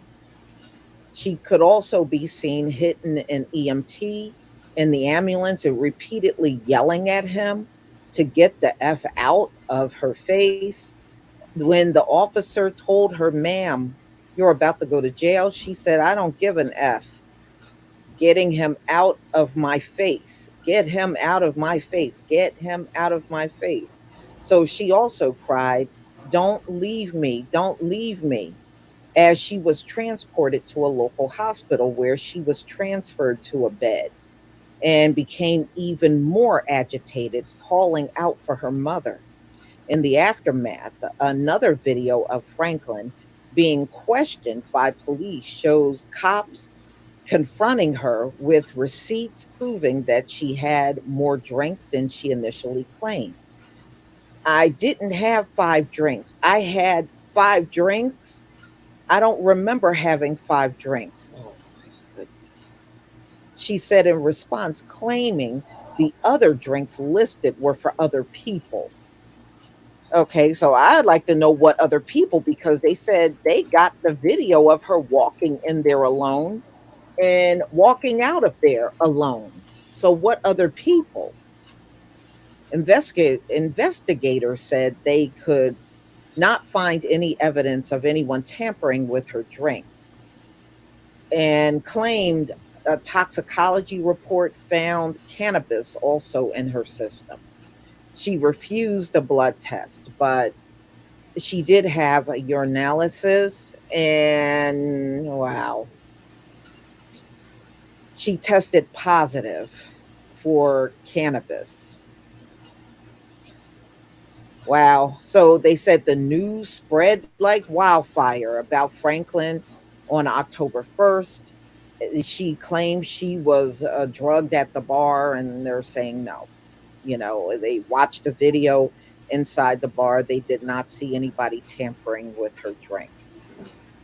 I will be working closely with authorities to ensure that justice is served, and I will be advocating for improved safety measures at events like these, as she claimed. No one should have to go through what I experienced, and I want to thank all of you for your support during this challenging time. So she's trying to play up this stuff about somebody tampered with her drink. That's what she's claiming. So, ladies and gentlemen, just looking at that video, I don't know how she gonna get her job back as vice chair. I don't know how she I don't know how she gonna get that job back. I really don't. So apparently they took a vote, and unanimously she was voted out of her chair. Additional sanctions and were placed on her in the best interest of the county, citing behavior unbecoming of the position, county officials said in a statement. The resolution notes that the board finds its citizens expect its elected officials to behave in a manner which brings a positive reflection on the citizens, businesses, and employees of the county, and claims that Franklin's action as vice chair are unbecoming of the position. So she lawyered up. I don't know what exactly she's going to win, what she's going to win in this situation. But, one thing, at least she was not behind the wheel of a car. It could have been far worse that night if she had. I guess in the whole grand scheme of things, it was better for her to be down on that ground than behind the wheel, attempting to drive home and end up wrapped around a pole or possibly killing someone. Yeah. So y'all, please tell me what you think about this story. This is absolutely crazy. Right. Please leave your comment and subscribe. Don't forget to hit on the notification bell, and I'll see you on the next video. Peace, family. Oh my God, it's after 2 o'clock. Okay. Back Give us your closing.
All right, y'all. Thank y'all for tuning in to season 3, episode 33, part 3 of the Frontline Black News.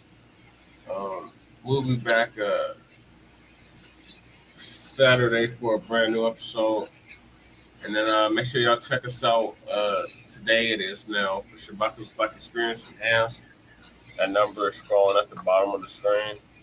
So make sure y'all call tomorrow at 8 p.m. Central, 7 p.m. Mountain, and 6 p.m. Pacific. Stay black, stay dangerous, stay empowered. Keep your head on a swivel, back family. We are at war. It's time to start busting back. So peace, love, light, reparations, and separations, and black empowerment. We will see y'all later for Shabaka's Black Experience Enhanced. Make sure y'all like and subscribe to Shabaka's Black Experience Enhanced on the X, Twitter. Yeah. And the Twitter handle is at Shabaka capital EXP. Yep. So we'll see y'all later on today. We're talking about the Voting Rights Act of 1965 possibly being gutted. So we'll see y'all then. Peace. All right. Always. Okay.